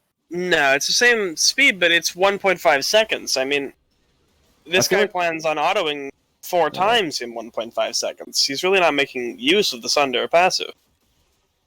Like, I mean, at least with Triforce, maybe it's for the healing auto on the attacks Q. would be increasing his Sheen damage. I could see it it for the doesn't- Q healing. It doesn't proc on his Q though. Does it only proc on autos? Yeah. Oh. Does Q apply? Oh, no, it doesn't. No. Okay. That is really strange. And it's like, I mean, there's only one tank on their team. There's only, Ral is the only reason why he'd be wanting Armor Pen. But I feel like... Oh, I guess Olaf is building Death Stance here. And Rel has a Frostfire Gauntlet as well. I guess, but just That's get all I can see, though. Zerelda's. Just get the Last Whisper. I mean, I don't think you need, don't think you need to go crazy like that. Yeah, I mean, I don't really... I'm not too fond of it. Just go Eclipse. Yeah, or Eclipse, yeah. You get the percent Armor Pen. I mean, I don't... He either really wanted that percent Magic Pen, or... I have no idea. Well, looks like we are going to be back to slow dancing here, as the Rel is going to try and engage. But like I said, look, a very high-risk, high-reward champion. Not what you really want to see here. Yeah, I feel like he just stuns the Rel. You shouldn't really just walk hand in hand all the time there, or else I feel like Rel is just maybe get out, but not that good at engaging. I feel like she W's in, gets hit with everything, dies, and then they run away. Like that's just. I think she can. Oh, you do not want to ult the ulting Olaf, but while they chase this Olaf very slowly, I do want to say I think she can secure engages very well compared to other champs, and solidify them pretty hard with ultimate and the W. But her opening engage. Her opening is very, very poor. Yes. Yeah, I feel like if anything, she's just cannon fodder to get the Galio ulted.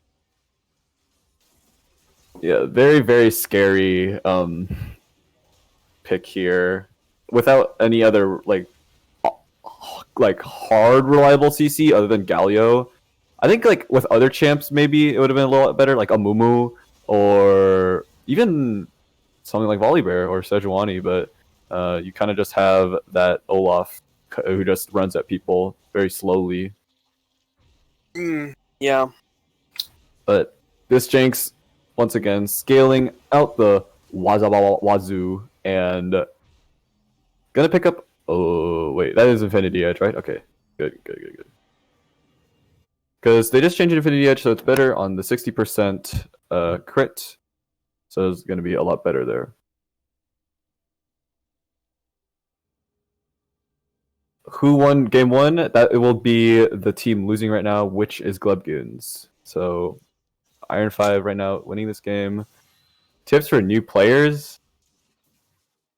Whenever I say new players should start the game, since there's not really like a good meta, well, they don't know a good meta, you should pick a champion first that looks really cool, that like visually looks really cool, and see if they're any fun. And if they're not, then just go on to the next one, I guess.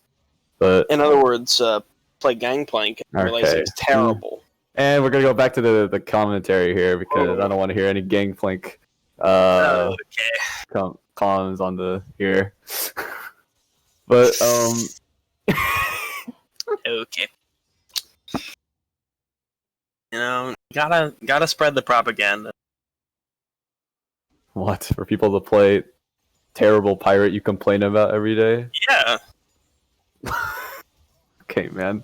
Galio gonna knock up onto this Jinx. She is gonna get the flash away from it, and Galio forced to flash Zanya's as the Jinx rocket is gonna bump carelessly into the Olaf, but the Galio's gonna crash down on very low health as Jinx is gonna finish that off. Pantheon is just 1v2 this backline, by the way. Look at this Rel. She can't do anything. She's so slow and clunky. Lower movement speed than Yumi anyone, and the Q barely misses her, and she's gonna get out at half of a half health. Yeah, I can't think of a single reason why anyone would want QSS. Just sounds awful, honestly. Now it seems they have decided to get Grievous Wounds at 25 minutes. As the Nexus turrets are falling, I would agree. Galio and Pantheon have picked up Grievous Wounds. But look at this Jinx just shredding everything. Oh, right when I said that, absolutely blown up by the Camille. I think Pantheon, the Tramp will survive, but there's just too much minions. Like, even if they manage to kill everyone here, I think minions will inevitably end the game, as it is going to be a dub for Iron 5 after Volibear picks up a quick triple kill, of course. And another close game. So last time the game was 2-1. This game, you mean series again? Series. My bad. Another close series. Last series earlier today was also 2-1. Now it's going to be another 2-1 game. So can Glebgoons not troll and pick AP Ezreal and Rel bot lane? Because I don't know about Rel. Rel is a very, very, very strange champion. But why buy QSS? Useless item. Honest. Why buy it? What else can we learn from today? Well, or from this in general. On-hit Volibear, broken OP. Sunder Pantheon, broken OP. Broken OP.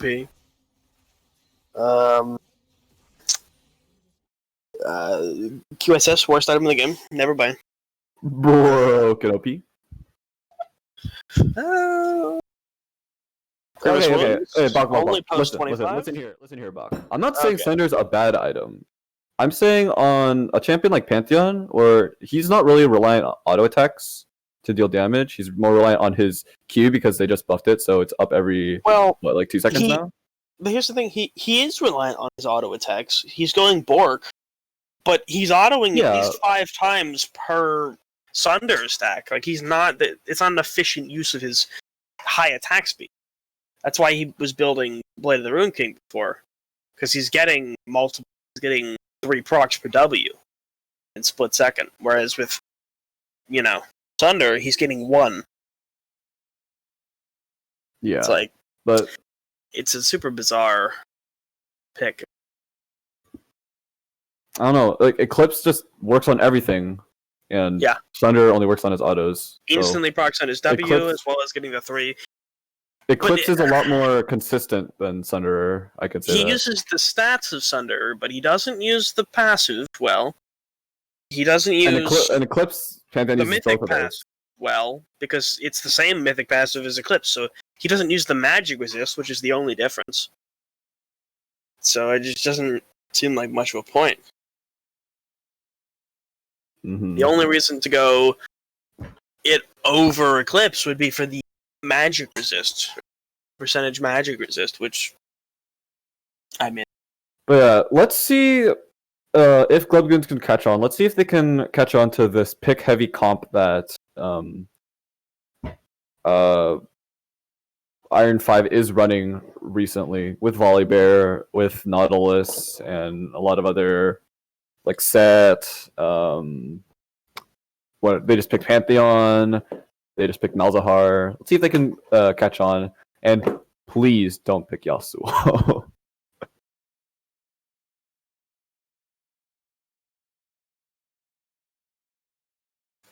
yeah, I don't know. I cannot figure out why they're either picking Yasuo or banning Annie and then not picking Yasuo. Very, very interesting to see. After they banned Annie, I mean, it wasn't, the worst thing. But, so the first 2 times they picked Yasuo into Annie, and the Yasuo lost late every time. Really hard. And then they banned Annie and didn't pick Yasuo. Yeah, very, So, very strange. But it didn't make any sense. I'm gonna need you to leave that thing so I can invite you. Oh, Goon. wow. What? You deserve it. Goon. What you talking about, Smalls? Whoa. I'm just waiting for. Oh, the spectator link is gonna be in the chat. So I can. Oh, they're gonna switch it to Pro Draft. Yeah. Yeah, I don't know. For everyone here as well, I think we are switching from Draft Lull to Pro Draft. I think apparently it's easier on the eyes, as Jason has put. So for future games, we're gonna be doing that.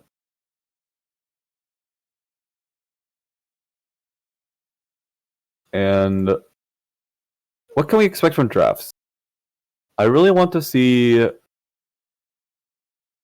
I feel like both teams, other than Galio pick, have been pretty. Need magic. Yes. No, yeah, that is also very true. Magic damage is a necessity, but I think they are starting to notice that Malzahar is the only AP champ that this mid lane can Anyone play. plays. Yeah, so Yeah. the Absolutely insane. I'm assuming he'll just pick Yasuo if the Malzahar will not go through. Well, yeah, he'll pick Yasuo unless they get the Annie ban. If they get the Annie ban, then they won't pick Yasuo because then it would be good, and they wouldn't want that. They can only pick Yasuo if it's a bad pick that can get counter picked. But if they ban the Annie, then yeah, there's no need to play Yasuo. All right, there's the spectator link, and we should be starting very, very, very, very, very, very, very, very, very, very, very, very, very, very, very, very, very, very, very, very shortly. Oh my, that's pretty shortly. It is very, very shortly. You're missing. We've gotten confirmation of Yasuo no more. Which chat. So we won't see Yasuo. Very, very sad that this will not be happening.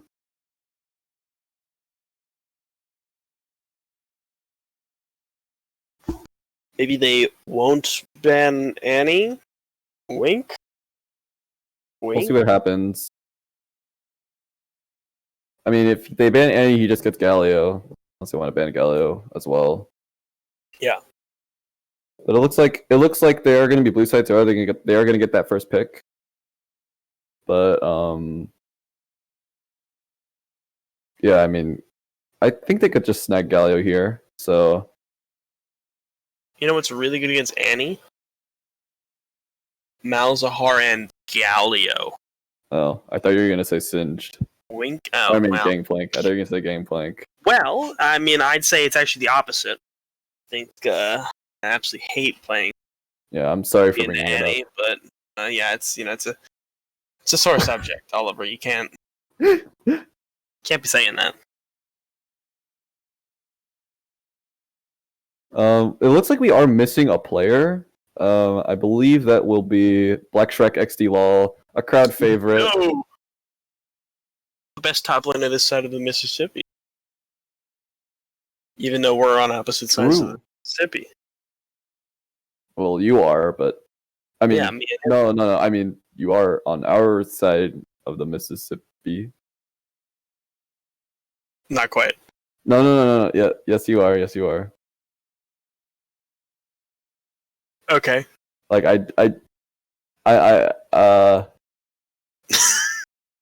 I'm glad we saw you the other day Yeah, at the Baskin Robbins. thank God. Love Baskin Yeah. Robbins.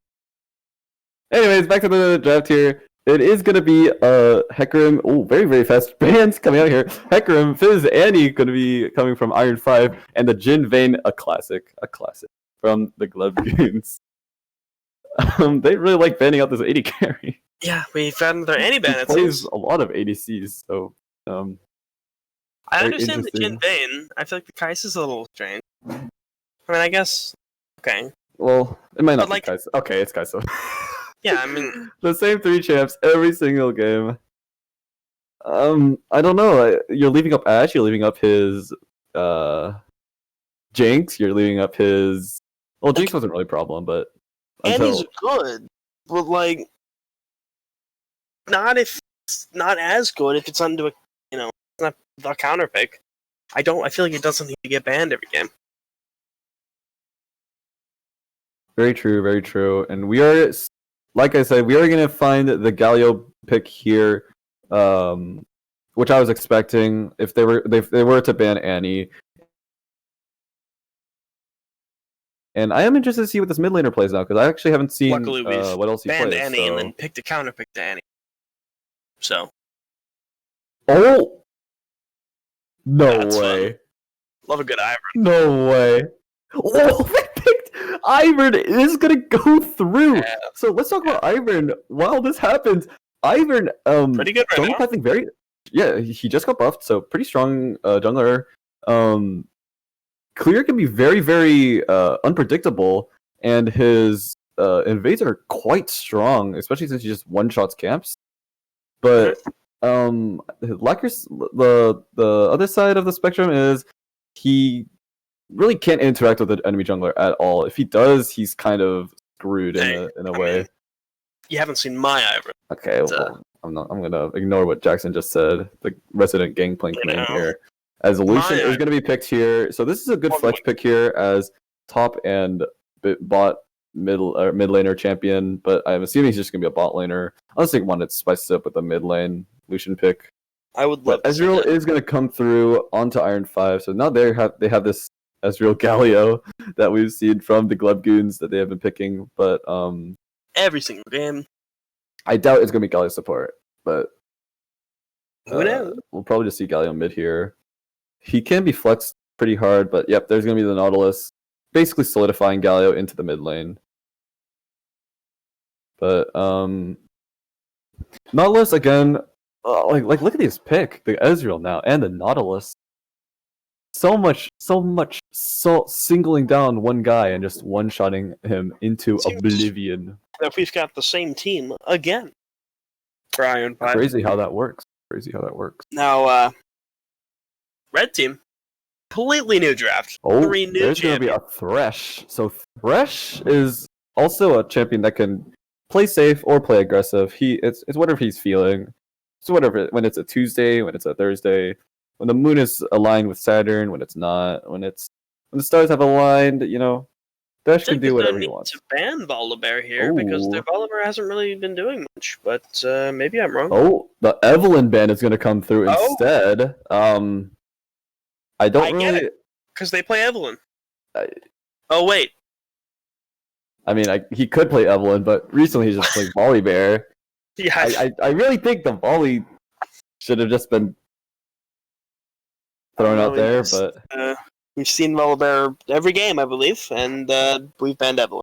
there's gonna be another Fiora ban. We haven't seen a lot of that Fiora thrown out as well, and it looks like they're gonna leave this Camille up for this top laner. So maybe they pick Camille again, maybe they don't, but we'll see what happens. As Glubgoons is gonna pick their final champion here. I just wonder who that will be. Or ban their final champion. It is gonna be the Volibear. So a little more variety in the jungle this time around. Maybe he picks Skarner, maybe he picks someone else. Who knows? But don't know why we've banned Evelyn. I think he plays Evelyn as well. Does he? Okay. Yeah. I mean, I feel like it doesn't really work with their comp. Their big chunky man comp. Very true. Let's pick big boys who do single target CCs. I mean, I guess she's a small girl who does single target CCs. Miss Fortune, so like I said, it is gonna be finally. It is gonna be a flex for this Lucian. He is gonna be going into a solo lane here, probably mid lane if I could guess it. I do think Lucian beats the Galio matchup. Oh, they could also have him up there for the Camille top matchup lane. as well. Yeah, but we'll Camille match. No. I think you're thinking Iron 5 is Glubgoons. Oh, the Skarner. Oh, I see. It's the Camille Glubgoons. Yeah, the Skarner is going to come through though. For Iron 5, they did pick this last time instead of Volibear, and it is going to show up again. They need to draft more damage, and this must be a magic damage pick. Please be Malzahar. This like the perfect game to go Malzahar again. Or you can't go Malzahar. You have to go top laner. Yeah, it's top laner. So he's going to pick Pantheon again. So we're going to see Pantheon top one more time this match. Going to see an almost full AP draft one more time from 80. both teams, it seems. 80. Or full AD, rather, yeah. Yeah, I mean, unless they can pick a top laner or mid laner here. Probably, most likely a mid laner that's AP, because no one wants to play Singed anymore. But I would like to see... Could see Mordekaiser. Hey. Oh. Gonna call it from the bet. A Mordekaiser pick is gonna go through onto this Pantheon. I think Pantheon wins this. Yep. Okay. I think Mordekaiser gets thrashed around for a solid 10 minutes. But Ivern, the reason I'm assuming is because Ivern isn't too great. Solo lane Lucian's very scary, and I would also like to throw in. There's like a lack of beefiness on that team. Yeah, it's interesting. I don't know. It's like champions with a dash. No, like champions with a dash, hooded pit. They have currently no dashes on that team, other than maybe the Ivern hook. The only time that Ivern shield becomes useful here is if they get engaged on. You can't really use it offensively. Yeah, we do need Black Shrek XD LOL in the game right now, but yeah, this is a very scary side for Glubgoons. They're completely 180ing, it seems, their comp, and they're just gonna run with whatever this is. I really don't like it, but yeah, I don't know. You know, they can do them. Well, we have a Skarner, which means no one's buying QSS. We have a Mordekaiser, which means no one's buying QSS. I'm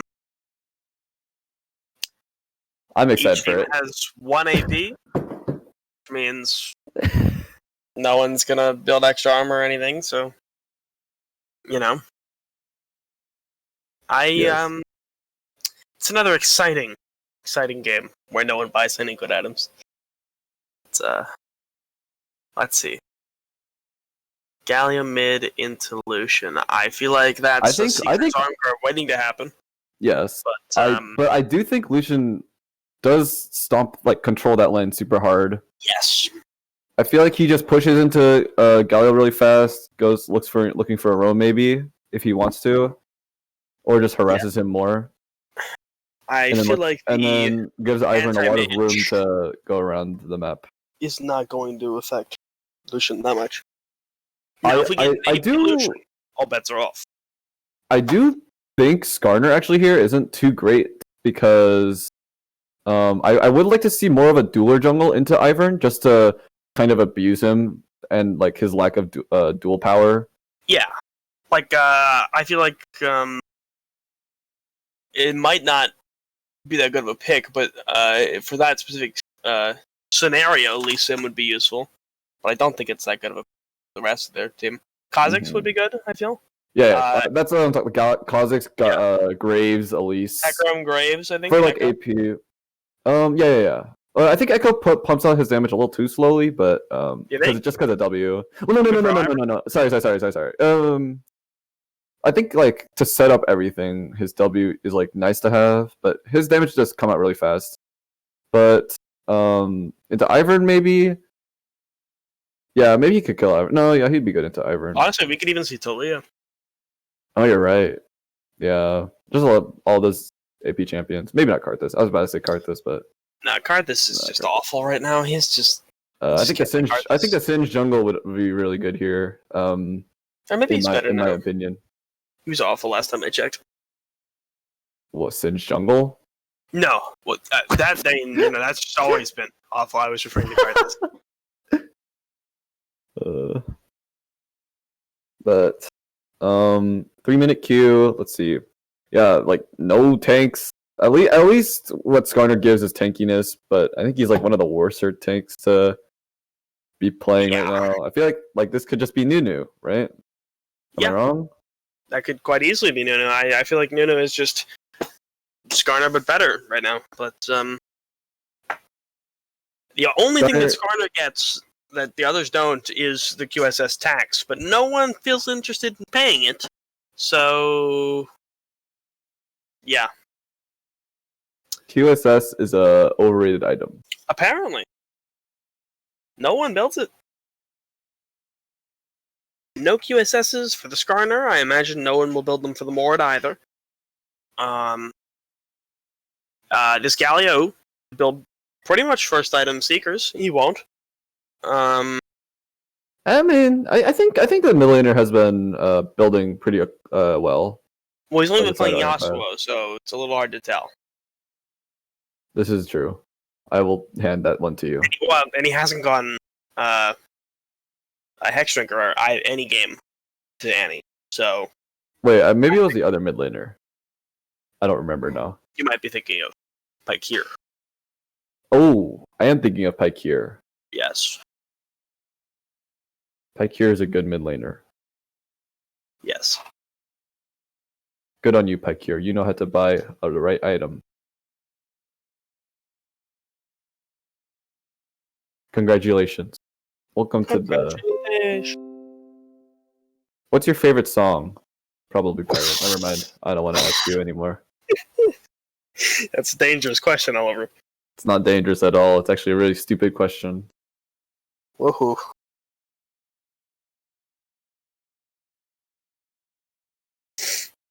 Anyways, we're going to be back into the game, please, soon. Just work. Load us in computer game called League of Legends. Everyone loves League of Legends. I love League of Legends. Do you love League of Legends? I'm in. Oh, you're in? Good. We're at like 12 seconds, right? Yep.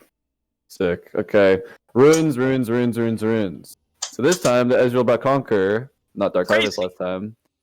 Yeah, that is insane. Lucian PTA, just a quick burst of damage that he needs. He becomes more of like an assassin in lane than a AD carry. But the 5-man invade is going to be happening here. And look, no sweeper tech, man. They all know they're in there. Look how huge these guys look just together. Yeah, they're big boys. They're all going to stack onto the Skarner totem once again as Glendons is just going to fan out in the 5-point classic setup. No one warding, sadly. Everyone's got one in the bank. To be a single ward from Red side. Hooray! Wards! The junglers have decided that they do not want to get their sweepers. I mean, you have to get that Skarner thing, bro. Never Every single mind. time. Much more important. Yeah, that's How right. could I have forgotten? No, never mind. I'm actually not confused. I'm actually very straightforward. Ivan starting Reds isn't the craziest thing at all. I do think this is good. Oh, Iron starting. wait. Oh, Mordekaiser and Galli or Lucian are going to be switching lanes here to face against their counterparts. So Yeah, I know. that is going to be a huge wave missing, or part of the wave missing at least, in the hopes of a better laning phase. But Actually, Lucian misses nothing because Galio shoved it so fast. Yeah, Galio shoved it so fast. They weren't expecting it, but the switch is in place now, and I will be switching that on my thing because whatever. But very strange. Ivern skipping red is kind of weird. In my He opinion. just did birds and Very- went to blue. Yeah, a very weird champ in my opinion. I think he He marked his whole blue side. yeah. I don't I know. see. But, I see what you're doing here. This is not how. Traditional Ivern does it. Yes, but I guess it works. I guess it does work as well, as Ivern is going to be pathing down. Oh, they're going to try and collapse onto this Skarner here, it looks like. They are. I Or think Ivan they're just- Ivor's just going to mosey on into the top I side. think it's Good a thing happy that- little accident. It's a good thing we aren't getting any action from the Oh. camera here. It's just going to pan over to the top lane now. Now it's on the jungler. There we go. As Iron is going to get a successful reset on the blue, I guess. Yeah. They And really want to take this blue from he's him, going though. back. I think Iron can do this. He's full health and the Skarner isn't. Yeah. No, I mean, Skarner's really kind of trolling here. I think he needs to. They need to rotate like immediately, like right now. As Oh. Skarner's gonna burn a flash from the Ivern, Oh, and wait, Ivern's what? gonna yoink it with his smite. That What was is- bizarre. what in the world is happening? Nautica's gonna land a hook onto the MF. Can she survive? Yes, she can. As Ezreal barely gets enough damage to pump it out, but this. What the heck? This Ivern Yeah, just this moseyed on is- in. Okay. So, couple things. That flash Q was a little spicy. I feel like he just had to walk in and Q. I don't think the flash was necessary. For Nautilus? And also, no, for Ivern. Did he flash? Oh, he did. Yeah, he flash Q'd. Oh, you're And right. then I think all Skarner had to do there was toss an E. He was level 3. He could have stopped Ivern, because Ivern cannot take cancel in combat. I guess you already threw it. The cooldown is quite long, I guess. especially I against stun people. thought that was a little bizarre. Just lets him pick it up there. Yes, but yeah. I mean, Ivern, the champion of all unorthodox things, as he randomly shows up in the mid lane to plop a shield onto Mordekaiser, but is just gonna walk past like nothing happened. He's gonna go for this double scuttle here, which I think he picks up because he has smite again. Yep. So Yeah. now double scuttle is onto the side of the Glubgoons. Skarner did just get double crabbed by the Green Father himself, It's true. and he's gonna pick up his camps and recall, I guess. That was some bizarre bad thing, but okay. Gonna be honest, man. Iron got nerfed because he has to build jungle item now. What a shame. What a shame. Oh. Yeah, no. But, This look at lane this. Like I said, strange. yeah, like this is all that has to happen here. Galio just can't do anything into this Lucian at all. And I'm assuming they brought the like resistance runes that they thought they were gonna go into these, but looks like so much prio is just in the bot side that they're just gonna take this dragon for free with the Ivern. While a fight happens mid lane, the E's a little. It cancels the empowered E there. It was a little but- strange. Oh, Lily is unexpectedly. my. Oh, the Thresh! He's gonna miss his flash Q onto Oh. Lily. Very, very, very aggressive play that just did not go through. Okay, yeah, no, I don't know. I mean, I feel like Galio needs to get mid lane pretty soon. This should be better for the. Oh, the Pantheon is quite Yeah. low in mana here. For Like this, I don't know. I feel like at this point, level 6, Pantheon does not win anymore. they might as well just Pantheon switch has stopped lanes. anything. They Yeah. might as well just switch lanes. Because Definitely. top lane has that longer lane advantage, so these champions with Conquer can run it down harder, but Galio can't get anything, Lucian can't get anything. That's just you just can't trade like that, Pantheon, when you're against Mordekaiser like that. And they're never gonna kill each other. They're never gonna kill each other unless they just stand there and auto attack each other. Galio should be backing right now. Oh, okay, looks like he is. Oh, he gives him the freeze! Hot and spicy. Ready to order. We'll see what happens though. This mid laner does like to shove in quite a lot. Yeah, so Lucian's just gonna auto shove it. But I mean, he has the freest freeze anyone's ever seen. Okay, they are swiping back. Good. My mistake, Cross Taco. Run it down basically means like giving a bunch of kills and like gold and stuff to the enemy opponent. Because like you're running the fastest way to do that. It's a plan to run it down mid because that's the fastest way to do that. As you just run straight through the mid lane. I feel like League jargon isn't that. Like I feel like for the most part, it's fairly simple. Yes. Let's look at some items here. MF. I haven't been talking about MF a lot. I think MF is like right up there next to Jin as like one of the strongest AD carries in the game, just because she can abuse Eclipse so hard. She's like so much like damage on her ultimate, damage on her Qs, and she can just like look at that. She doesn't even have anything other than a Dirk. She's just doing a fourth of that Ezreal's health without Dark Harvest too. It has absolutely baffled me that we haven't. It's taken this long for us to see Misfortune.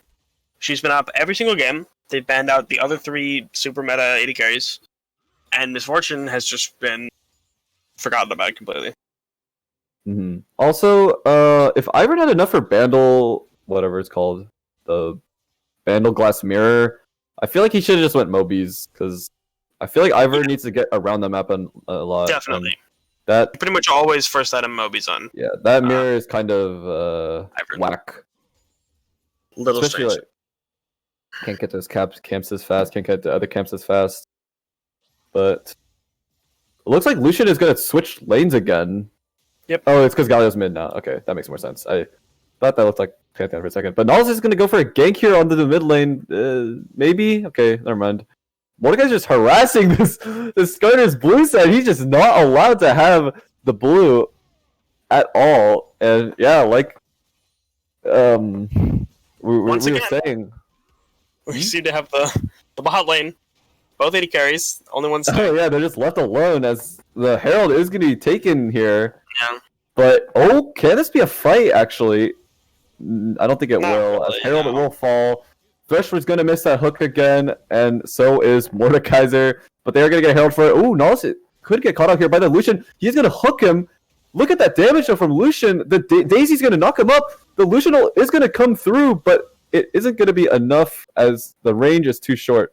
But I don't know. Having only the support rotate is sort of very strange to me. Especially because he rotated just to do nothing. Not unless just rotates to stand there and watch. And it looks like a Herald will be placed mid, and Skarner is going to get ulted in his own jungle. Can he survive long enough? He's going to flash over the wall, and that's going to be pretty good enough. But, this is not a fight you take, no. Pantheon, as the mid lane is just... Skarner, he is going to miss. The ult's going to go through, though. The ignite's going to happen, but it's just too much damage. Skarner, no flash, as first blood is going to happen at 10 minutes from the Mordekaiser. Pantheon just keeps messing up his E's just over and over again. He E's right before Mord Q, and then releases just as the Mord Q hits him. Just over and over again. Not a good look at all. But we can look at some items as well, and Skarner is going to go a Chemtech here. That is going to be another Blade of the Rune King from the Pantheon, and Galio has no arm guard. He doesn't have an arm guard.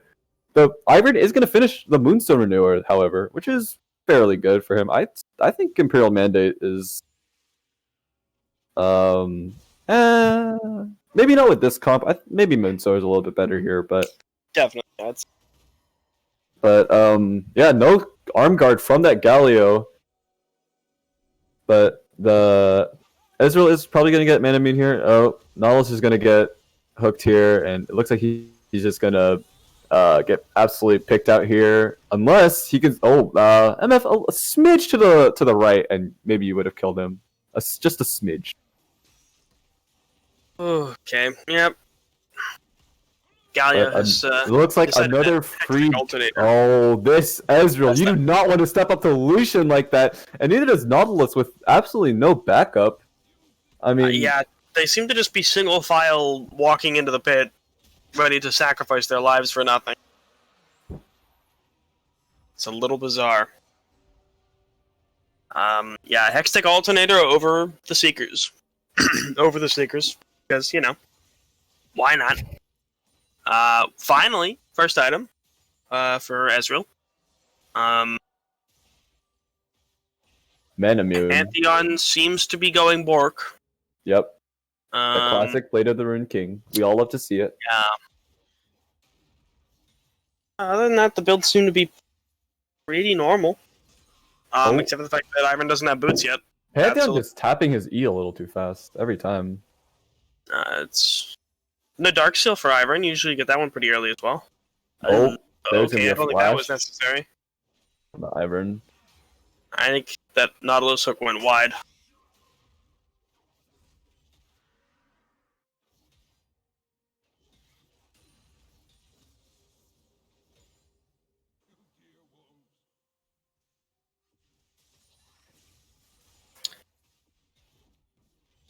Sorry about that.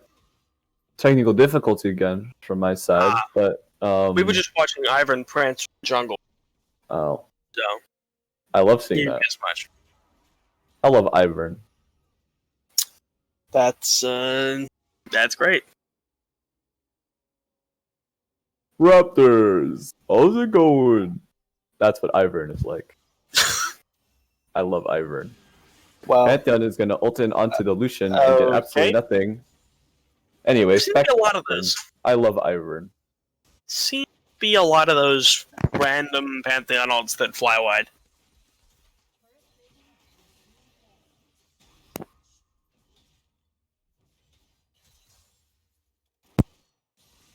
Gallia now has boots. Sword shoes. Oh, classic God. Sword shoes buy. No AP to back that up. Like, I really feel like Sword shoes is an item you can't buy first. You have to get that after an AP. You just have no AP to back it up with. I think you definitely can if you're, if you have damage already. But if you're playing a champion who doesn't have any damage, or if you should buy a Seekers, then it's probably not the best idea. Yeah. But I feel like there are champions who can get an early sword. Just not,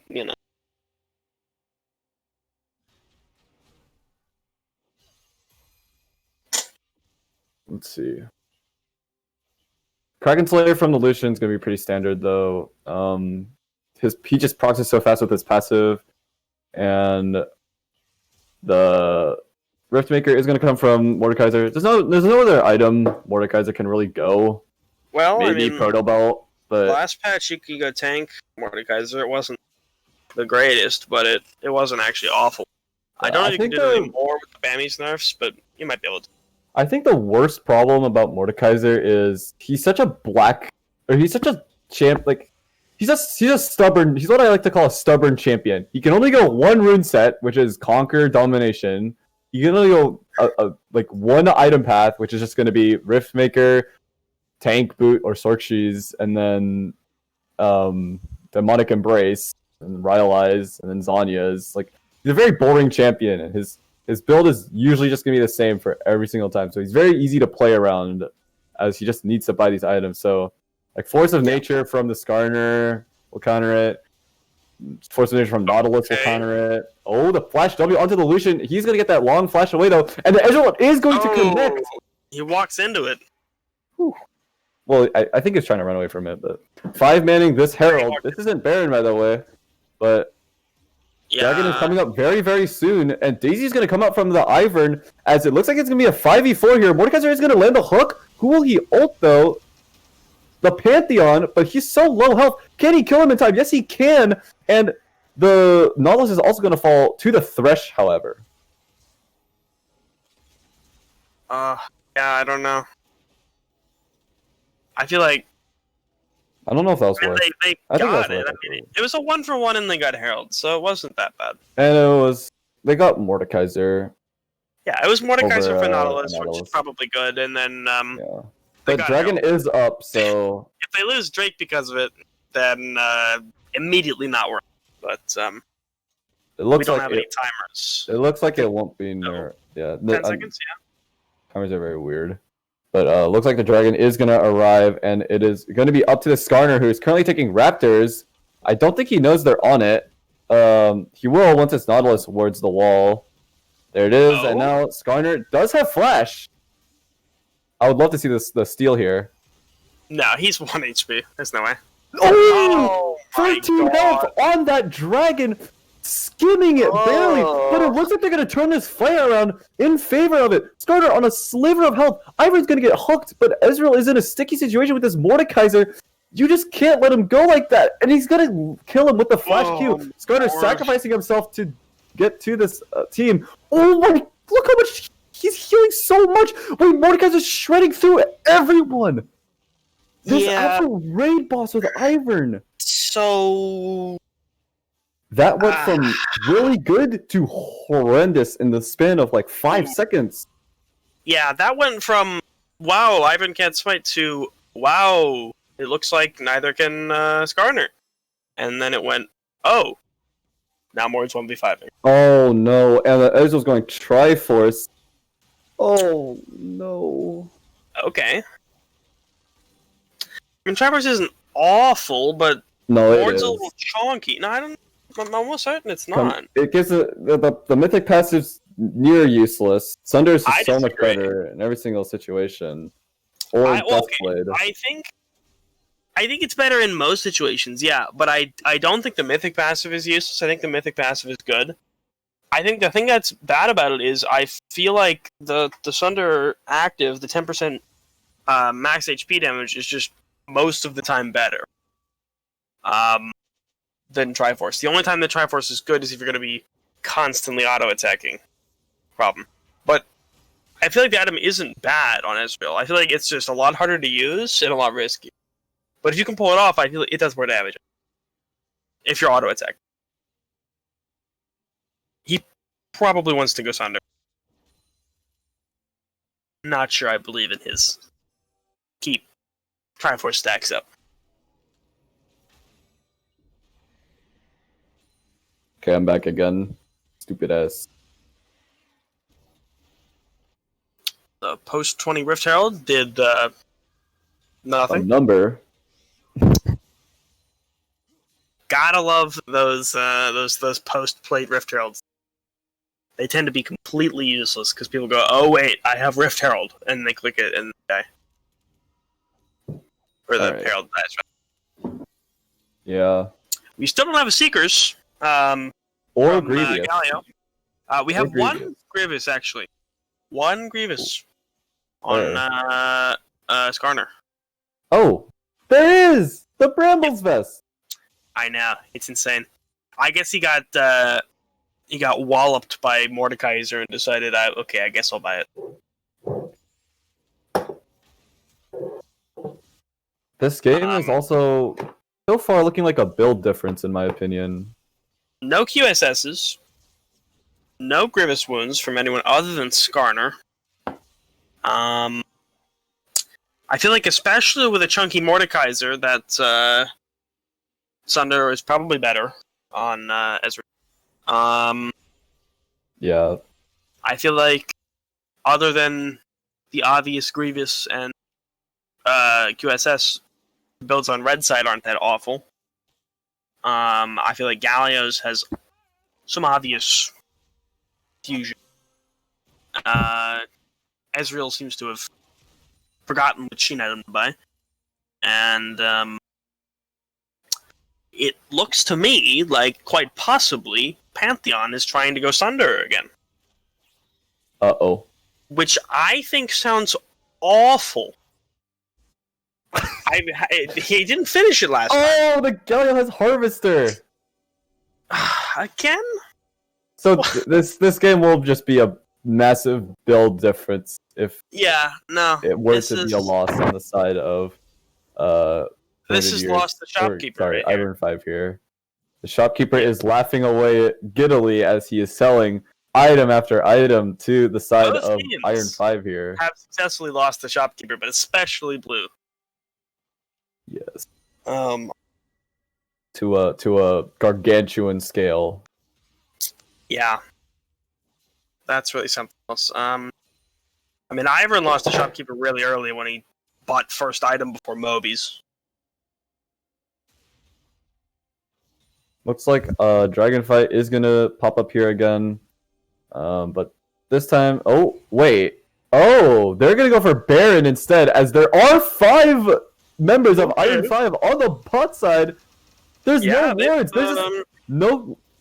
They have no idea. hint of what's happening here. Yeah, They're just screwing around in bot lane, and they're just so playing stalling. 40 chess is happening here as the Baron is being taken. Oh, what a sneaky Baron, though. What a sneaky Baron. That's okay. Yeah, no, they're just completely yanked that. Okay, Thresh. Calm down. Okay, he's recalling. Good. I thought he was doing some crazy stuff, but yeah, that was good. Out macroed, honestly.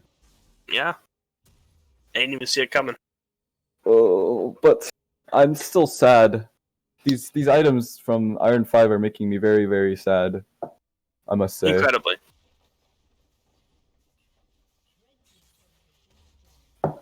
But hopefully that won't be enough for it to stop them. Hopefully. One can only hope that Ivern is going to build that, Actually, no, he's not. Okay. I was gonna say, he might be getting the support Grievous item, but he's not. That builds out of Bandle Glass Mirror, I believe, not Forbidden Items. No Grievous in this game. No. None at all. I think, I don't think Ivern, or I don't think the Glubgins need it. I think mostly, this guy keeps canceling E too much. I'm so confused by this Pantheon. He must realize that it lasts longer than a second, right? Like, this can't be a problem where he just doesn't realize that he doesn't have He's gonna get ulted under tower, but it just won't be enough. The flash is gonna appear as the stun is gonna go through. He's gonna his passive doesn't come up in time to heal through it. Yeah, that the one person with grievous wounds on the team was able to defeat Mordekaiser. And Mordekaiser got a taste of his own medicine because he needed his own grievous, or his own QSS that the people need for him, which he didn't have. But yes. Very hard shopkeeper diff this game. Yep. Everyone and their mother is losing to the shopkeeper. Everyone, their mom, their dad, their dog, their pet goldfish, their spider, their waspinet, their neighbors. Oof. Can they win this game though, do you think? Yeah. Probably. Guys, why do you say it's so horrible? I've just figured it out. I've just been informed that Galio bought a Seekers. Oh! It only took 25 minutes. The Seekers arm guard. He's got a Seekers, glory. folks. It's finally 25 minutes too late, but it's there. Finally. Seekers arm guard. As Thresh is getting 2v1 here and is going to escape by burning his flash. Is this Bork? That's Bork Ezreal in a second. Okay. Yeah, I think he hasn't been caught up to speed with the Ezreal builds. Yeah, he's building last season Ezreal right now. It's interesting. Yes. You'd think that whenever you play a champion, you'd at least look up a build. Like, at least. But apparently not. But like, I feel like if you can look up a build for solo queue, look up a build for tournament. But I guess not. Yes, that is very true. But I'm more interested to see what happens in a 5v5, because I don't think we've had a straight 5v5 yet. No. I believe Ezreal has been bot lane farming for the entire game. I believe so as well. He does need farm though, because he's quite behind. Oh no, he's not behind. He was behind, but now he isn't. But Lucian is gonna get this blue buff. Lucian should be falling off pretty soon. Am I wrong? Well, Or does he scale now? I mean, he's got Kraken Slayer, so he'll always do damage. But I mean, eventually, Oh. and I mean, the only person who does any damage like him for blue is, I guess, Ezreal. So he's not really getting outscaled by that many people. I feel like red is definitely a better scaling. Finishing Thornmail on top of what you were just saying. I don't know if I like him finishing the Thornmail. Yeah, no, that I seems. feel like he needs something else to. Maybe, I mean, it depends. I feel like his biggest problem is Mordekaiser, so Thornmail doesn't make any sense. But if he thinks that his biggest problem so much damage onto that Ezreal. is either Lucian or Misfortune, then it does make sense. Oh, the Mordekaiser is going to be flanking this Nautilus, and he's going to be forced to burn that flash, but this should just be a dragon. Unless Skarner, he doesn't have flash this time, they have to brute force their way into this fight somehow, and Mordekaiser is not going to be the answer, as he is going to ult the Skarner. No QSS. No QSS indeed, as Skarner will fall, and this is going to be quite the free dragon for Glebgoons. Actually, maybe not, as Ezreal is getting peeled pretty hard here. Galio's going to finish off that Misfortune. Ezreal's going to eat onto the Lucian, finishing him off, and going to kill Ivern, I believe here. Why are you scared of Ivern? Oh. And that's going to be Mordekaiser, the raid boss, stomping through, and that is going to be Soul. Triforce Ezreal definitely does damage. It does big damage. It's just... I don't know... It's good, but he's a lot squishier because of it, I believe. He's gone from more of a very, very squishy build. I mean, at least he didn't try to build Frozen Gauntlet. Or Iceborne Gauntlet. That would have been awkward.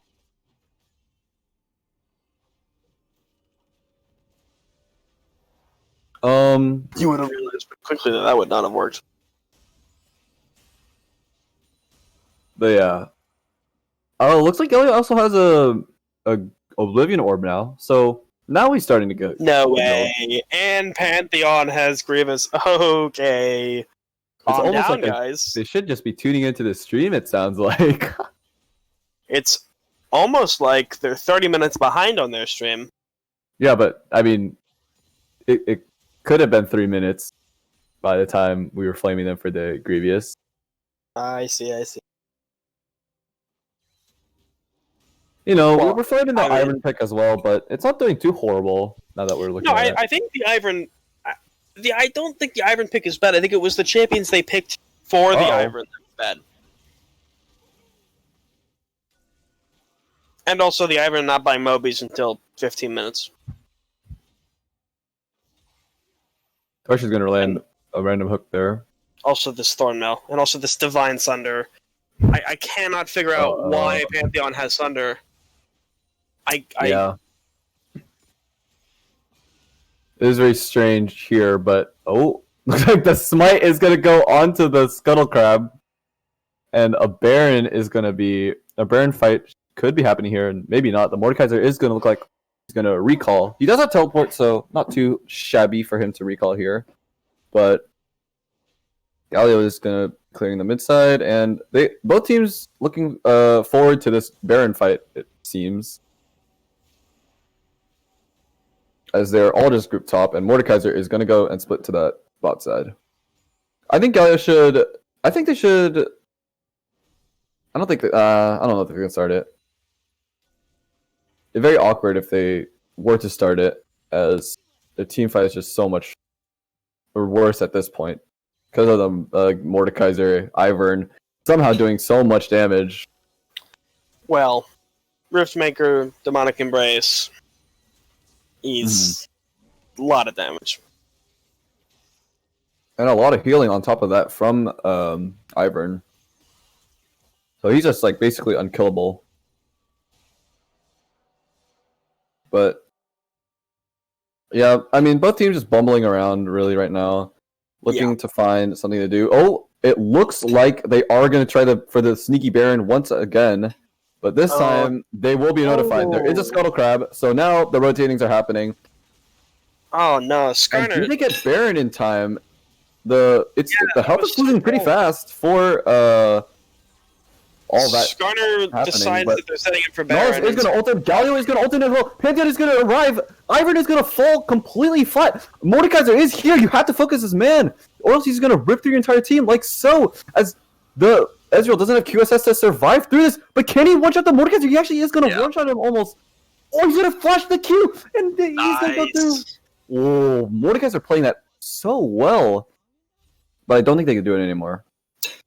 Yeah, no. I think Skarner was absolutely trolling there. I cannot understand why you would go, okay, the enemy team is setting up for Baron. I'm going to go catch the split push bot lane with my top lane. Okay. So that was very close. Yeah. They almost lost Baron. Very instead, scary. They just lost their whole team. Not much better. But yes, that was extremely clean. Mordecai. This Mordekaiser is carrying pretty hard. It's with the Ivern just absolutely wrecking through their team. They really need to get onto those Grievous items, and they just need to get QSS as well. The focus is heavy. It must be laid thick on this guy. Lucian has just purchased a Quicksilver Sash. Why Lucian? Why not Ezreal, man? Come on, bro. Well, he needs it. You know, it happened all around. Okay, it did happen, and it looks like Galio is gonna get ran down by this Lucian. Speaking of which, with he had QSS. Man, we're just talking about. Oh, the Lucian's gonna flush through the Galio! What an amazing play! Holy cow! We can't be too upset. Through the Galio and missed the knockup. Wow. At least he bought it. But at least, okay, looks like Ivern might fall here again. Yep, there's the Pantheon Q, the execute. There's Mordekaiser again. Can they kill him in time? Yes, they can. And this could be a free Baron if the Skarner wasn't bot side. But it's okay. I think he arrives in time. Hopefully. The Skarner. He's just like, his Krugs are just like his life. Like, my god. Oh god, the Lucian does so much damage with Navori and the Kraken. They should just get this. You don't get outsmited, do you? Oh, you do! And Lucian is gonna steal the Baron by Nhat! Oh. Nhat 14 is clutching this so hard! Skarner. The Baron steal from Nhat as he just eases in and snags it with the Q. And Elder Drake. They need to prep for it. They're too low. Garner. Oh, and they're just gonna solo this Elder Drake. They know they don't have enough time to get there. The jungler should arrive. The double. Why is he there? He's 1 health. The triple flash. Excuse me, from there. Don't worry, guys. Ivern shielded himself. Ivern shielded the Daisy. But that too. Skarner does have flash this time. Can they redeem themselves with this Baron steal? Or will it be a steal at all? Ivern does have smite, but Skarner just can't get here. Skarner is ulted, and it looks like the Elder Drake is going to come through, and it's going to shred through the team. And I think that is game. That's game. Yeah, I'm so confused why Nautilus is staying with 1 HP there. It's so strange. I'm guessing he's looking for something to happen, but this is gonna be game, I believe. No way. Is that a full Chempunk chainsword? Okay. At 35 minutes. This is the first time I've seen a 60% Grievous item so far. I mean, it's Thornmail. He's got Thornmail. Yeah, other than Thornmail. Morales is also gonna be complete here, but it is now. It looks like they just don't want to fight. as they're just gonna. Maybe it's not game. Okay, it's not gonna be game. We're still gonna get through this. Now, hold on. Once more, a full Mercurial Scimitar for Lucian. No one else has QSS, though. Yeah, Bad but Lucian doesn't like pushing it anyways, as we saw he from doesn't that like using it solo either. fight top side.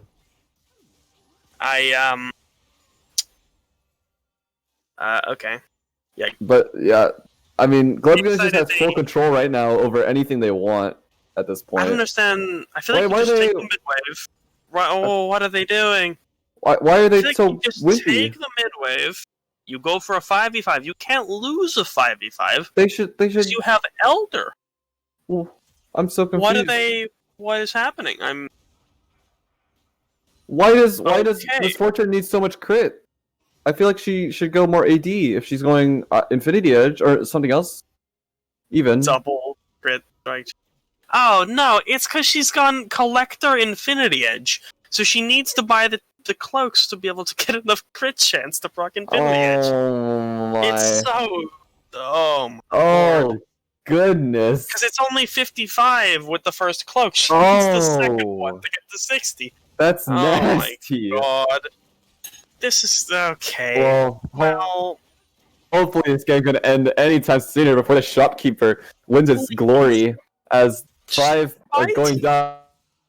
The Baron is running out though. Or it has ran out, and the Elder is soon to follow.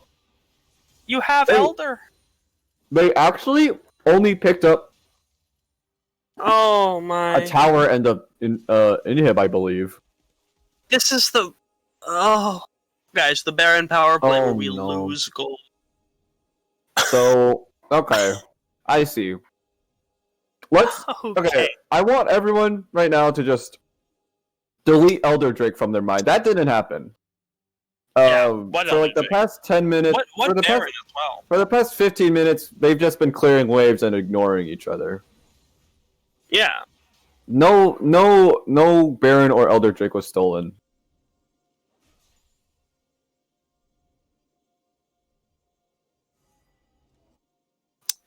My God. That was bizarre. Oh my god.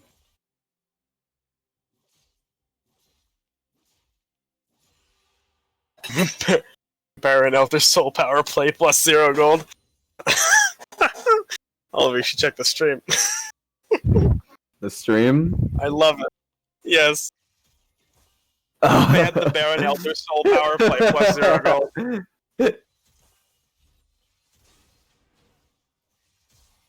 Oh my gosh. Wow. Yikes. Is all I'm gonna say from that. Yikes. Well, that's really awkward. I really have nothing to say to fill this gap while we wait for these two objectives to respawn.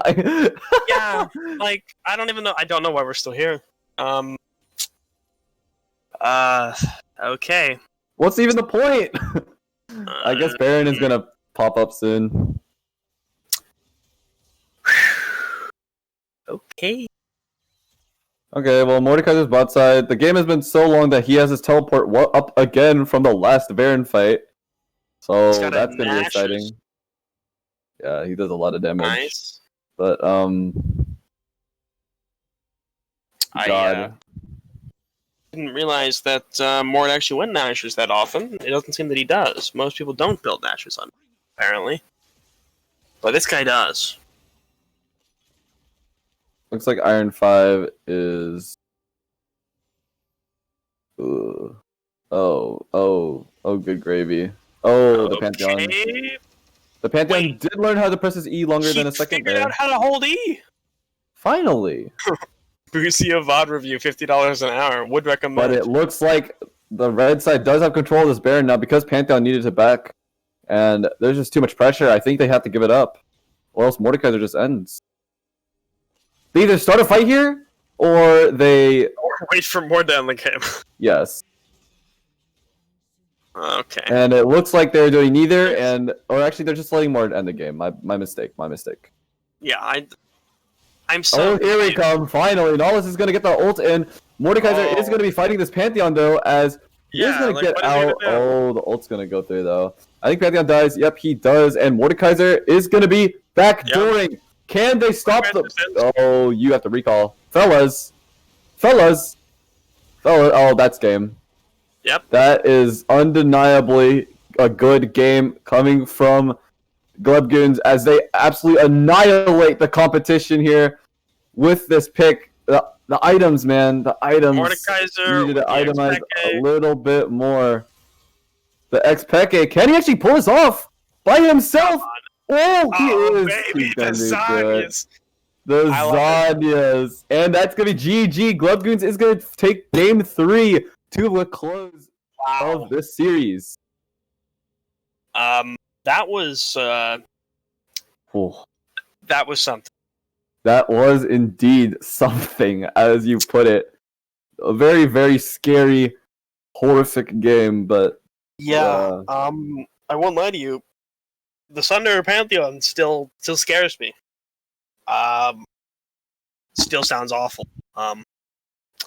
This game has done nothing to change my mind about that. ooh. Oh my. Let's see. Yeah, okay. It just seems abysmal. I can't think of a reason why it would be good. My lord. Oh my.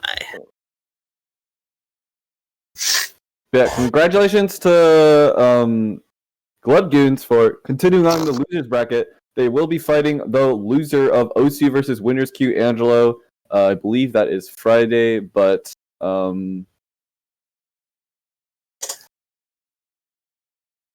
yes, the damage charts. Ezreal did so much damage, but Mordekaiser was just the raid boss of that match. He ripped through everyone. Guys, watch out. If you see, Sunder Pantheon actually did slightly more damage than mid lane Galio, and a little bit more than the Nautilus. It's pretty broken. It's pretty OP, actually. We're going to call that a wrap for this part of the games. Fantastic job from both teams. Pretty close set here, but there has to be a winner, and that winner is going to be the Shopkeeper. Congratulations to the Shopkeeper for winning the game. Honestly, fantastic work, quality stuff. Yeah, we'll see you guys later when the next game is. I don't know what that is. I believe they said this Friday, but who knows? We ready to watch Osu lose on Friday? Hey, yo, chill. Well, sorry, I meant to say to watch the cool game on Friday. Yeah, it's gonna be a watch, ladies and gentlemen. That's all I'm gonna say. But thanks for watching. There's the bracket for you guys. Yeah. Any last words, Jackson? So I've just got a message from Solution Flap. No way Osu doesn't lose. I agree.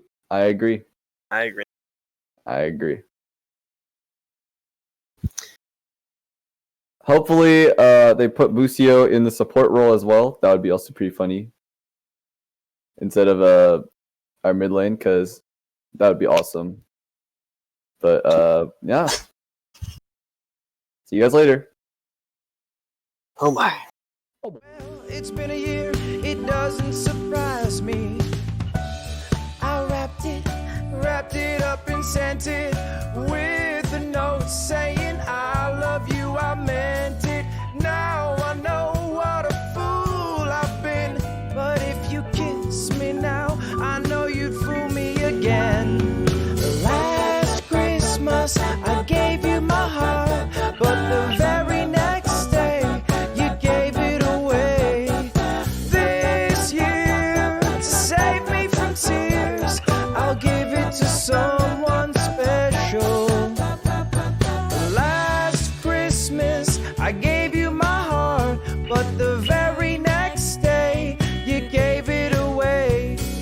This year, to save me from tears, I'll give it to someone special.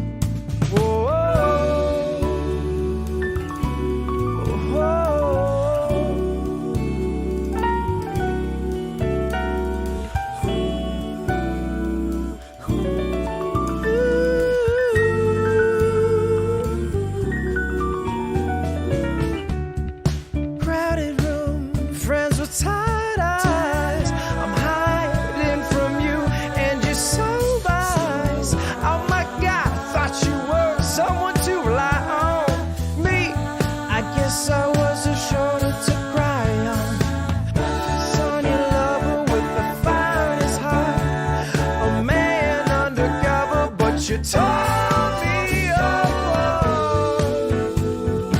Ooh, now I found a real love, you'll never fool me again. Last Christmas, I gave you my heart. The very next day, you gave it away. To save me from tears, I'll give it to someone special.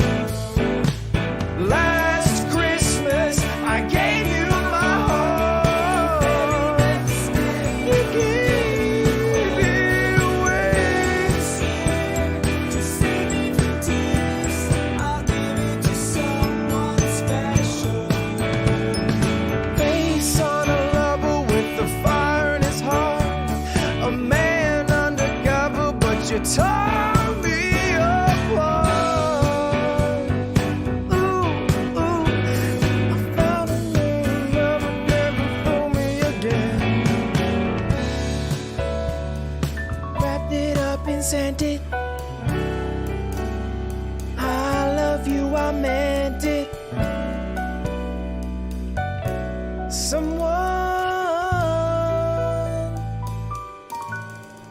Someone special.